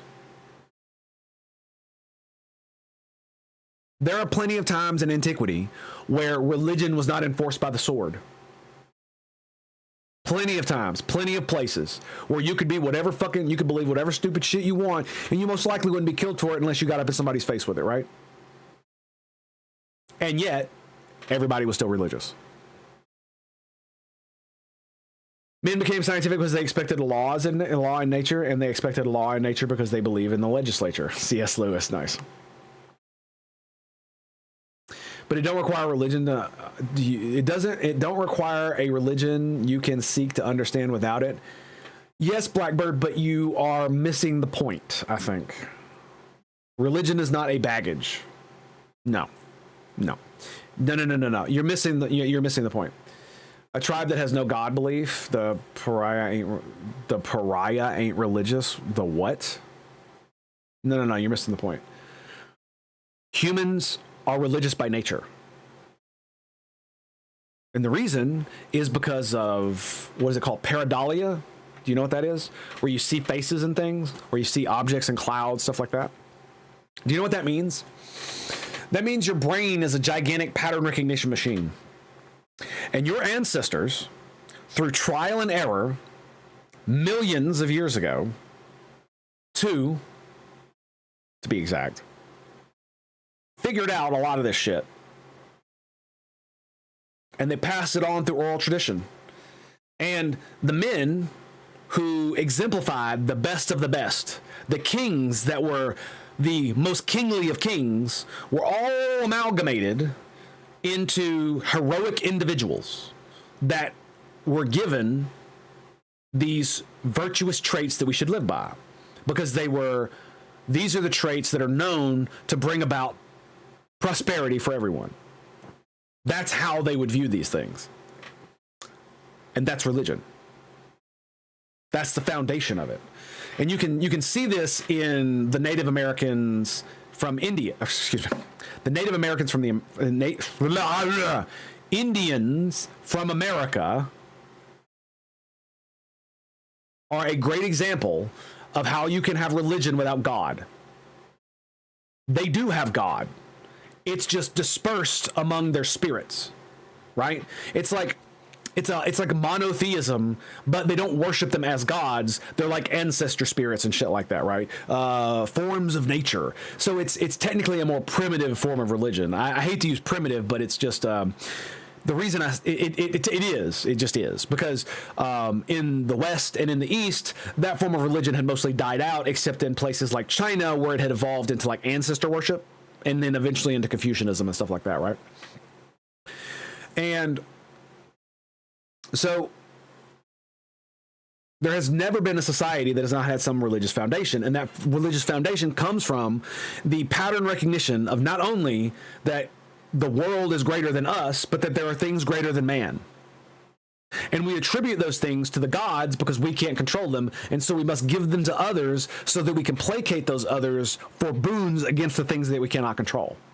This is the act of sacrifice that we give to the future. You sacrifice the now for the future, and that sacrifice is, if the gods appreciate your sacrifice, gods or God appreciate your sacrifice, then in the future you will be given the boon because of the sacrifice. But in reality, what it actually is that it's emblematic of the nature of reality, which is if you sacrifice the now to do work that will benefit you in the future, your future self will benefit from that work. And so the sacrifice was for now so that you could get more later. So the real way to look at it is, if I take $5 now and I put it in a savings account and I wait 10 years, I'll get $10 in 10 years. Now that's stupid and nobody wants to do that. But if you could go buy a car for $1, well, now it's not a big deal, right? The only reason you think that's worth nothing is because of the state of money right now. But if you could literally buy an automobile for a single dollar bill, then that's insane. That's a hell of a sacrifice that you might be willing to make. If you could 10x your money in 10 years. If you believe in God and think that God want me to unalive you, you can't discuss it. What can you say is more important than God's will if a person wants to kill you? Okay, but you're making this assumption. You're skipping the God part and you're going to the I want to unalive you part. You see what I mean? Just because God gives them a command doesn't make it right or whatever, but it also doesn't make religion wrong. Like humans are corruptible, wretched, fallen creatures that must be controlled. And you can either control yourself or you can have others do it for you and you not like it. And so just because some teachings of a religion is bad does not make religion bad. Because think about it like this. If everybody literally followed the words of Christ on the planet, do you think the world would be a better place or a worse place? If every single person acted with self-sacrificial love to every other person on the planet, you think that would make the world a worse place? That is a very interesting way to look at things. God did not command laws of slavery. You're taking that out of context. You're doing what Christians do. You're basically doing what the devil does. You're twisting scripture. Does it?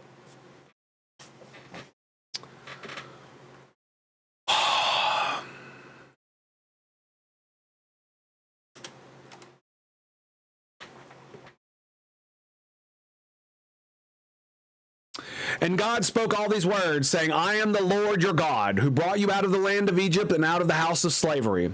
You shall have no other gods before me. You shall not make yourself a carved image, or any likeness, or anything in the heaven above, or that is in the earth beneath, or that is in the water under the earth. You shall not bow down to them or serve them, for I, the Lord your God, am a jealous God, visiting the iniquity of the fathers of the children of the third and the fourth generation of those who hate me, but showing steadfast love of the thousands of those who love me and keep my commandments.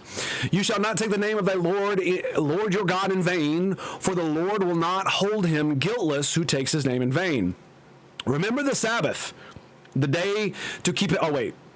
Remember the Sabbath and keep it holy. 6 days you shall labor and do all your work, but the seventh day a Sabbath to your Lord your God. And on it you shall not do any work, you or your son or your daughter, your male servant, your female servant, or your livestock, or the sojourn who is within your gates. For in the 6 days the Lord made the heavens and the earth and the sea, and all that is in them, and rested on the seventh day. Therefore the Lord blessed the Sabbath day and made it holy. Honor your father and your mother, that your days may be long in the land of the Lord your God is giving you. You shall not murder. You shall not commit adultery. You shall not steal. You shall not bear false witness against your neighbor. You shall not covet your neighbor's house. You shall not covet your neighbor's wife, or his male servant, or his female servant, or his ox, or his donkey, or anything that is your neighbor's.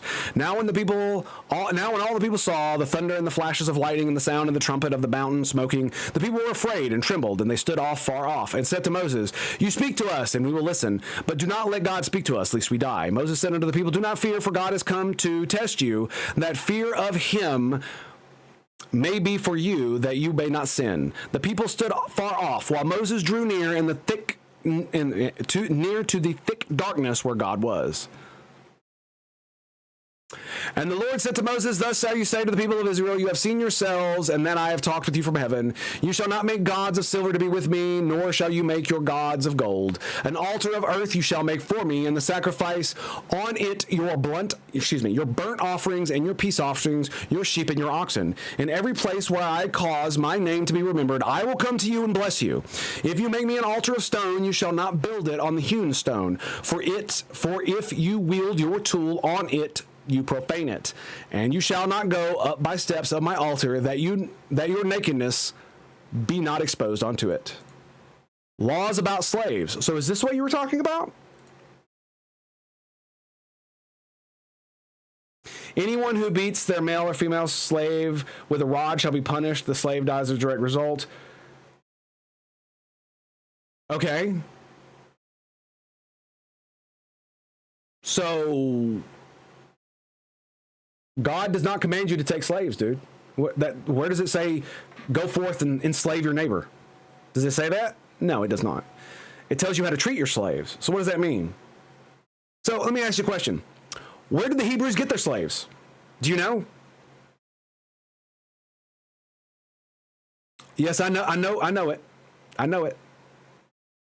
I know what it says. I'm asking you, where did they get their slaves?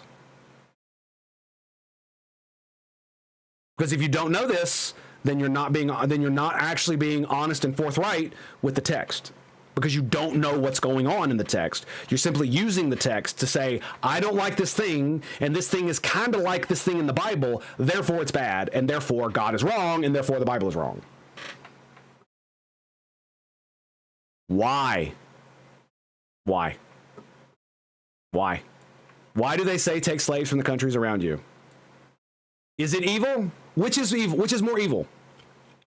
To murder everyone that you are at war with, or to take them as slaves?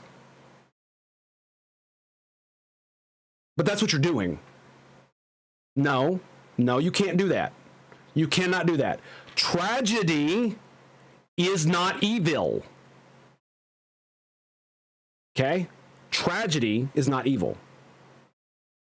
So if you live in antiquity and you are at war with another country and you win, you have two choices. You can murder all of them, or you can enslave a good portion of them, and then you have rules that set them free. You don't mistreat them. They're more like indentured servants than they are actual chattel slavery like we had in the United States. So, again, how is this evil? Not only that, this is just how the ancient world was. So you either take them as slaves, or you let them go home, and then they come back in 10 years and kill you again. You still, okay.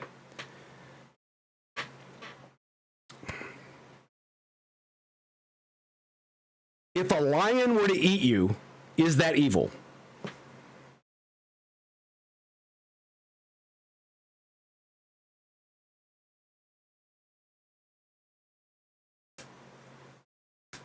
That's God intervening in a current state of affairs of mankind and shows the way out of historically culminates in the abolishment of slavery. Thank you. That's exactly where I was going with that, but you fucking like beat me to the finish line. Fair enough. Yeah, it's a fight. No, it's not a fight to the death. It's you lose, you get eaten. You don't fight lions, you die. If you don't have guns or weapons or anything like that, you versus a lion, you're dead. If a lion eats you, it's tragedy, not evil. Okay? So, you are a nation state. The other nation state next to you thinks that you are bad, and they come to take your shit. Is that evil? It might be evil, but it might not be evil, because they may all be starving, and you're the only place that has fucking food and water. And it's either they starve or they take your shit. Is that really evil, or is that actual tragedy? And so they come and attack you, they lose. Now you have 500 men you have captured, because people didn't die that much on ancient battlefield. They actually did die, yes, but it wasn't like the slaughter that people make it out to be. A lot of people survived most of these battles, right? Because people don't want to die, so they surrender, they break, they do all that stuff. And so now you have 500 men who've just come over and attacked you because they're all starving, and so you can either enslave them and keep them as servants, keeping them alive and allowing them to live and pay you back for the thing that they've done to you, or you can just murder all of them and their children and their wives, because they're going to starve anyway. Or you could just let them starve, which would actually be evil in my eyes, to just let them starve after all of this, when you could integrate them into your shit if you've got room, if you've got the ability.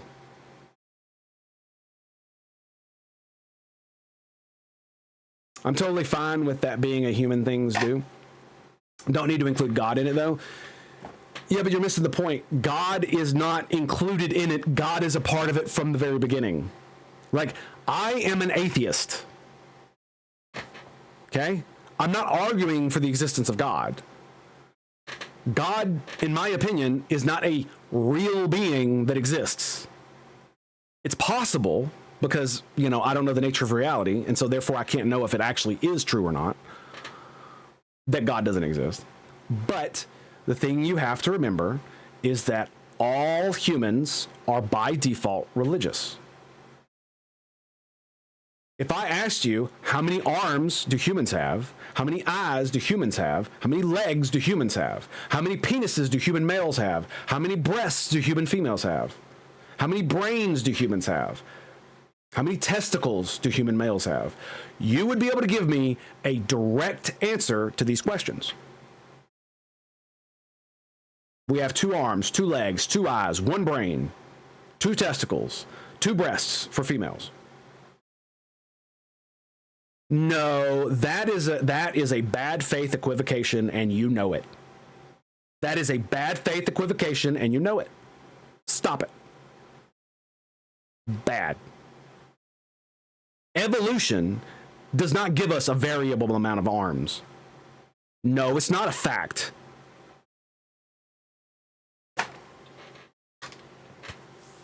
That's like saying male and female binary doesn't exist because intersex exists. Yes, and there are women that are taller than men. That doesn't make women not shorter than men. Bro, you're literally arguing that we should take into the norm the thing that is on the outer edges, the thing that is the 0.000000001%. You're wanting to normalize into the category. You can't do that. If you act, that's the, boy, that's the point of the fucking question. How many legs does a horse have? If your answer is anything but fucking 4, you're being disingenuous. That's fucking rhetorical bullshit, dude. That's just not cool, man. You should not be doing that. That is bad faith and disingenuous at the core. You are channeling fucking Satan, bro. Demons. That's what that is. No. No. It's not the way I want it. That's the way reality is. Humans are male and female. We have a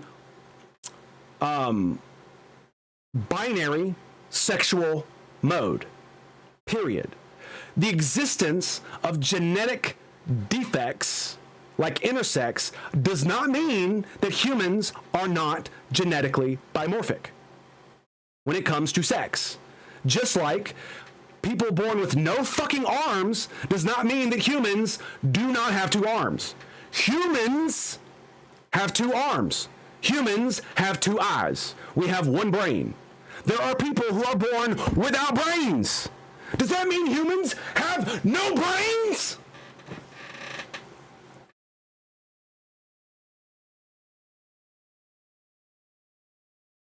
Like, you're literally doing what I was talking about earlier when I was talking about Destiny debating Constantine kissing. You should go watch that debate. That's what you're doing right now. You're doing the thing where it's like, this is an unprecedented thing. What does unprecedented really mean? Is that really what it means? Is that really what we're going with? How can you even tell that's the case? Like, seriously, bro. Like, if you want to play word games, don't play with me, dude. I will fucking destroy your face. Because I am treacherous as fuck. That's how I can detect you're doing it. You don't think you're doing it, but you are. If I say to you and ask you the question, how many arms do humans have? You know, based on the words that came out of my mouth, right? What's the point of language? For me to transfer my thoughts in my head into your head so you can think them. So if I ask you the question, how many arms do humans have? You know from the mouth sounds that are creating vibrations in the air, that are going through all this electronic bullshit to come out of your speakers, that the question I'm asking is that if we were to take the whole of humanity and average them out, what would be the norm, the absolute average for all of humanity? And it's 2. It gets more granular when you talk about things like height, because there are very short humans and there are very tall humans. But when it comes to the number of fucking arms we have, ain't it dishonest? No, it's not dishonest to include people without 2 arms. Are you fucking kidding me? What the fuck are we doing? Do you know that there are people born with multiple organs they shouldn't have? That doesn't mean that humans have more than 1 liver or stomach. Or fucking small intestine. Just because someone has an extra one doesn't mean that humanity as a whole has it. Dude, seriously, how can you build a civilization thinking like this? The only time you need to include people without 2 arms is if you're talking to a fucking alien. But you know when I ask the question, how many arms do humans have, I am referring to the whole of humanity and the generalization. Just like if I asked you, which one is taller, males or females? The answer is males. Which is stronger, males or females? The answer is males. But there are women who are taller and stronger than some men. There are women who are taller and stronger than the average tallness of a man and the average strength of a man. But that does not make the category of women stronger than men. Physically, as in physical strength. That does not make women not shorter than men, even though there are plenty of women who are taller than men. So, therefore, you have to follow the logic.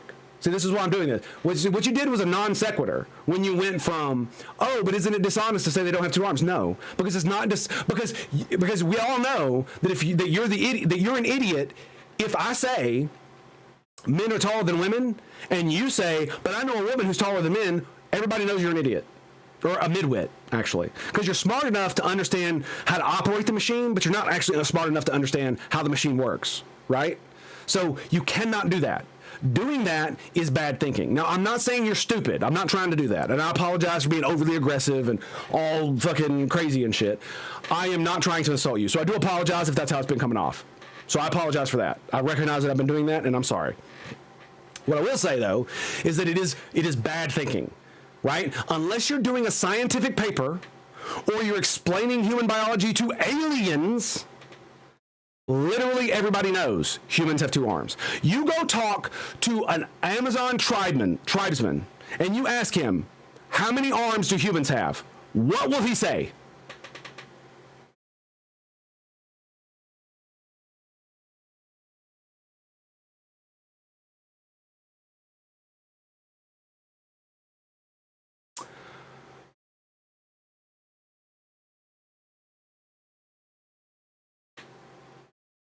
Humans have 2 arms. Humans have 2 legs. Humans are sexually dimorphic. These are basic facts of the human condition. And one of the reasons we categorize them as this is because... Nice, but an armed man can easily lose one. God. Good, bro. Well said, sir. Well said. Fuck. Damn, dude, that was... You got me on that one, man. That was great. God, I love this, man. This is so great. Thank you guys for being here. And thank you, Blackbird, for bearing with me as I animate myself into hilarity. Yes, sir. Indeed. And, but yeah, so this is one of the reasons why all the like crazy woke shit is so stupid, is because of the sexual dimorphism that is humanity, and they just completely ignore it because for some reason they think evolution affects every other animal but humans, or they think evolution affects everything below the neck but nothing above the neck, which is just retarded. And I'm going to need to find a new word to express the stupidity of these people, because it's unfair to the mentally retarded to compare them to people who are of normal to moderate intelligence, but have such bad thinking that it makes them into essentially mouth-drooling idiots. Like, they might as well be vegetables not saying anything, because that's how little they're contributing to society. And in fact, it might be better if they were mouth-drooling vegetables, because then they wouldn't be actively being detrimental to society. And so when anybody tells you that gender is a spectrum, or sexuality or any of that shit is a spectrum, sexuality might be, but gender and sex is not. Because, see, the whole point of language, is to communicate. It's to transfer an idea from me to you. And so the only way we can do that is if the mouth noises, or the noises that my mouth makes, communicate a very specific thing to you that you can understand. And so, if I say, man, you know exactly what I'm talking about. You have an icon and a definition and a cloud of other ideas that represent what man is. Now, there's several very definition of man. Not smart enough to not find the right answer, but smart enough to do harm. Exactly. So yeah, there's several definitions of man, right? You could immediately think adult human male. That's a good one. That's the default. Most people would go there. Now, you might be a little bit more esoteric, and you think, is he talking about man as in males, or is he talking about man as in humans? Because man is actually, one of its definitions is literally the whole of mankind. Because feminists are so fucking stupid, they don't actually know this. Men are so worthless that we don't actually have a prefix before ours. We're just the default. Because it used to be wereman. That's how you get werewolf. Woe man, wereman. So man was human. And then eventually we just took off the were because men don't matter. A hairless biped. We're hairless apes. Mostly hairless apes. We're in the great ape family with gorillas and chimpanzees. So when people say black people aren't apes, they are incorrect. All people are apes. We are not monkeys. We are apes. Chimpanzees are not monkeys. They are apes. I'm pretty sure.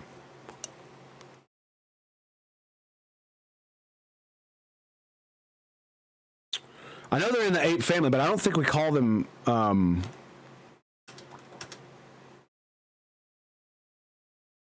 don't think we call them monkeys. Yep, not monkeys. Great apes within the family of Hominidae, alongside gorillas, orangutans, bonobos, and humans. So again,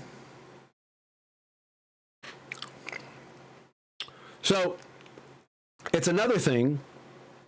So this is another. So basically, language is used to communicate ideas, and where we put the boundaries of those ideas is how we communicate with one another. Because if I said to you the word woman, but it also included trans women, then I have to therefore clarify what I'm talking about. Because depending on what we're talking about, you may need to know if it's a biological female or a non-biological woman. Because maybe we're talking about breeding. Maybe we're talking about you finding a wife so you can have kids. You need to find you a good woman. But if I include trans women in that, you're not going to be having kids with a trans woman. And so, even though the boundaries may be fuzzy, right? The difference between like gay and straight and all these things are very fuzzy because I'm a bisexual. But I like women way more than I like men. And I will never have a romantic relationship with a man. Fuck that. Women are more important. Absolutely. Men are absolutely, we're sacrificial. That's the way it should be too. Absolutely. What do you think these are for? Funnily enough, I busted the fucking cuff today at the doctor. I was sitting there just like this. And it's like, you might want to unbend your arm. I'm like, why? When it pops off, I'm like, what the fuck? That's never happened before. And it's like, yeah, it's because of your biceps. And I'm just like, okay. So, and so just because the edges are fuzzy around the edges of sexuality and stuff like that doesn't mean the definitions don't have meaning. Just like chair. What is it? See, you could be pedantic and argue forever about what a chair is. Because what is a chair? Well, it has 4 legs and you can sit on it and it has like a back, right? But there are some chairs that don't have 4 legs. Some have 3, right? Some have 2 in like weird shapes and all kinds of other dumb shit, right? And so but we all know what a chair is. If I say, hey, go sit in that chair, you know I don't mean go sit on the table. You know I don't mean go sit on the floor. You know I don't mean go outside and sit on your car hood. You know I don't mean those things.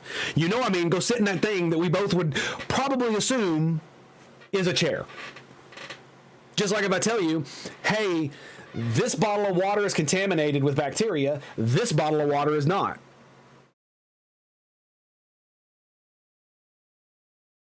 Are we going to argue about what water is? Are we going to argue about the nature of bacteria or any of that other bullshit? No. You're going to be pragmatic. And you're going to be, okay. And you're going to make a value judgment, a hierarchy judgment based on that knowledge. But if words don't mean anything, then how can I communicate to you that one of these is contaminated and the other is not? When words can mean anything. Because they don't. Words have a distinct meaning, but they're not absolute. They're fuzzy, and they're surrounded by a cloud of ideas. It's like, also, when you think of chair, what are the things you think of? You think of sitting. You think of desk chair. You think of computer chair. You think of all these different types of chairs and all these different types of things, and all the things you can do with chairs. Like, you could be Riker, and I want to lift my leg over a chair. I want to sit in the chair, reversed, where I'm leaning on the back. Yeah, I like doing that because I'm a big, tall guy. And so there's all these clusters of ideas around chair that are associated with it, including humans, because we fucking make them.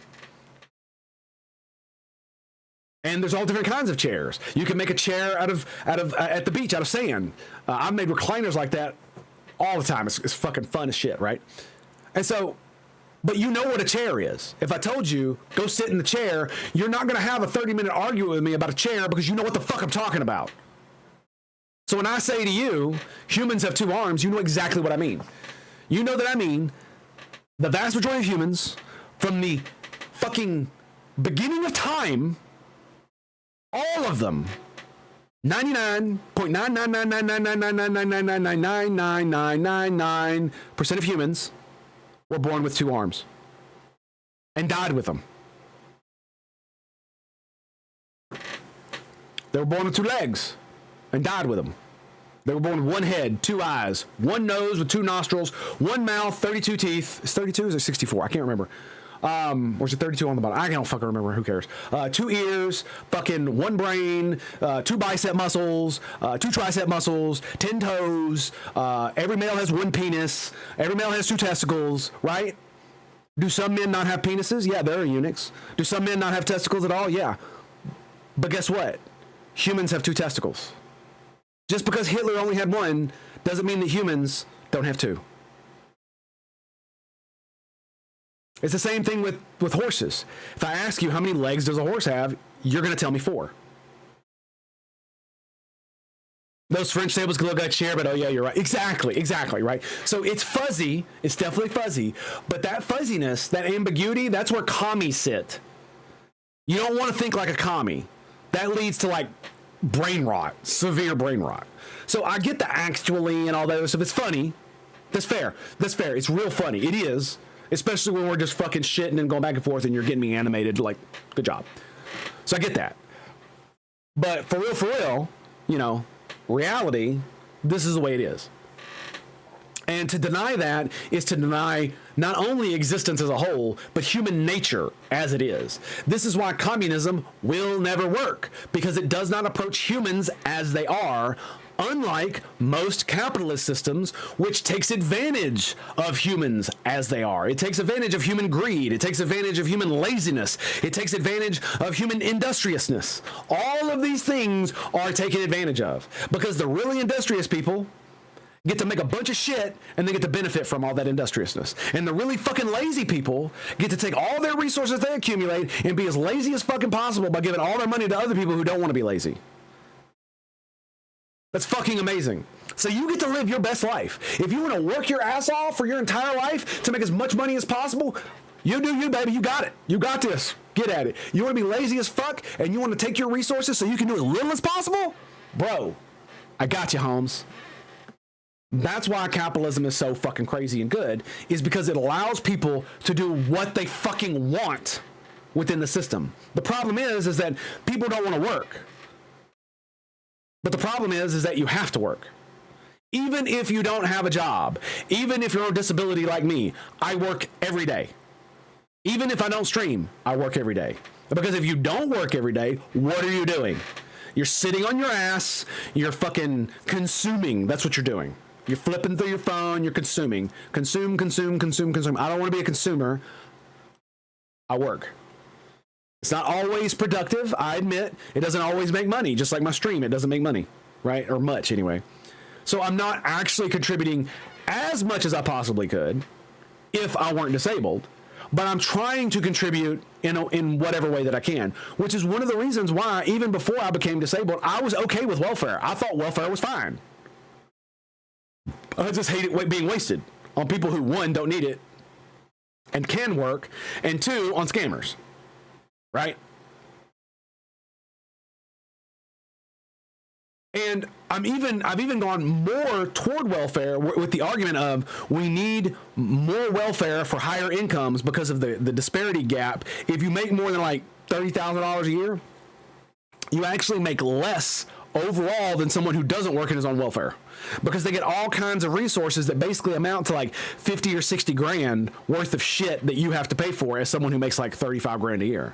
So you won't be able to afford any of that shit. So if you want to be able to afford healthcare and all the other stuff that they basically get for free, you'd have to make like $50,000 to $60,000. Which is one of the reasons why I've come to this point, is because my mom was in that bracket when I was a child. And I remember her crying and just all the stuff that happened. Also, amazing, but I forgot to read your thing. Plato famously attempted to define a man using references from his mentor Socrates. He settled on the scientific definition, naming man a featherless biped, 2 characteristics that distinguish humanity from other animals. In a humorous sense, Diogenes, the cynic, oh, I love me some Diogenes, man after my own heart. Honestly, you know what's funny? The first time I heard about Diogenes was because my fucking English teacher called me that. Not because I wanted to live like a dog on the street, but because I was literally rebellious to a fault. And not in a, I'm going to fuck the system up, fuck you, fuck the man, I'm not going to do anything. No, it's like, I'm in the system, I'm smart, I do all my work, I fucking got amazing grades, but you're full of shit, and I'm not gonna bend over backwards to placate you with mouth words. You're not going to make me say something I don't believe. You're not going to make me say something I don't want to say.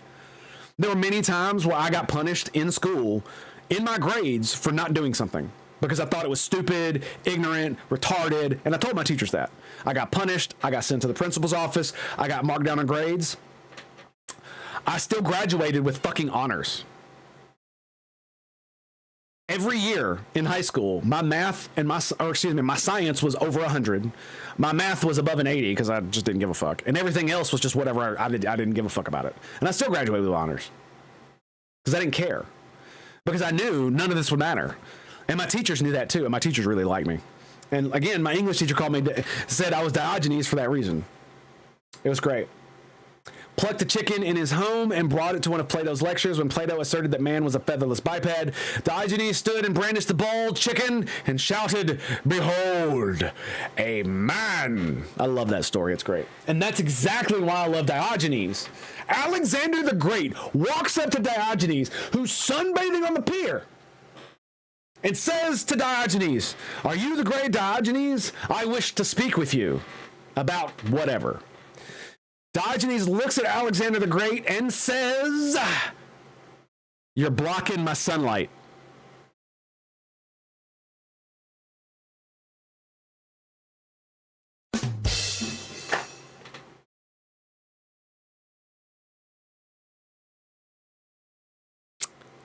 That's some good shit, dude. That's some real good shit. On that note, my friends, I think we're gonna take off there. It's been great. My throat is absolutely killing me. Funnily enough, it's actually easier just to talk than it is to read, which is weird. I guess it just activates a different part of my brain, so it's making me feel weird or something. Anyway, thank you guys for being here. It's been an absolutely, thoroughly, intellectually stimulating conversation. Thank you, Blackbird, for playing the heel. I very much appreciate that. You are awesome, and I appreciate it. Amazing Barrel, thank you for being here as well. And all of you, Joker, Wolf, thanks, boys. I very much appreciate you guys being here and, staying with me through all the trials and tribulations. We went from fucking playing video games to 12 hours a day and so on and so forth. And now I'm literally just reading a book and talking philosophy and religion. And you know what's really crazy? I have a lot more fun doing this than playing video games a lot of times now. I think it's just I've had a lot of stuff going on. My mom's birthday's today. She died 2 years ago on the 15th of May. So 5 days ago, 2 years. And then 2 days ago, my grandma died. So it's been rough with all the other stuff. It's been crazy. So on that note, my friends, it's been a pleasure. It's been an honor. I'll see you guys next time. Peace out, bros. Peace out. Yeah, we are getting older, aren't we? Take it easy, boys.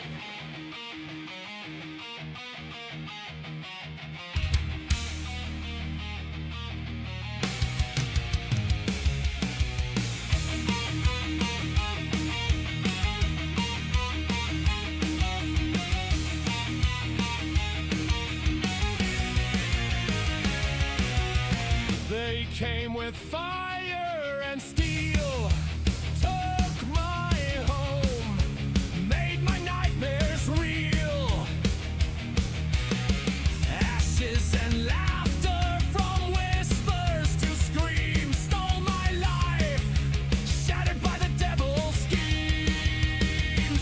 Raise your sword, let bullets fly, for blood, for vengeance, till the day I die.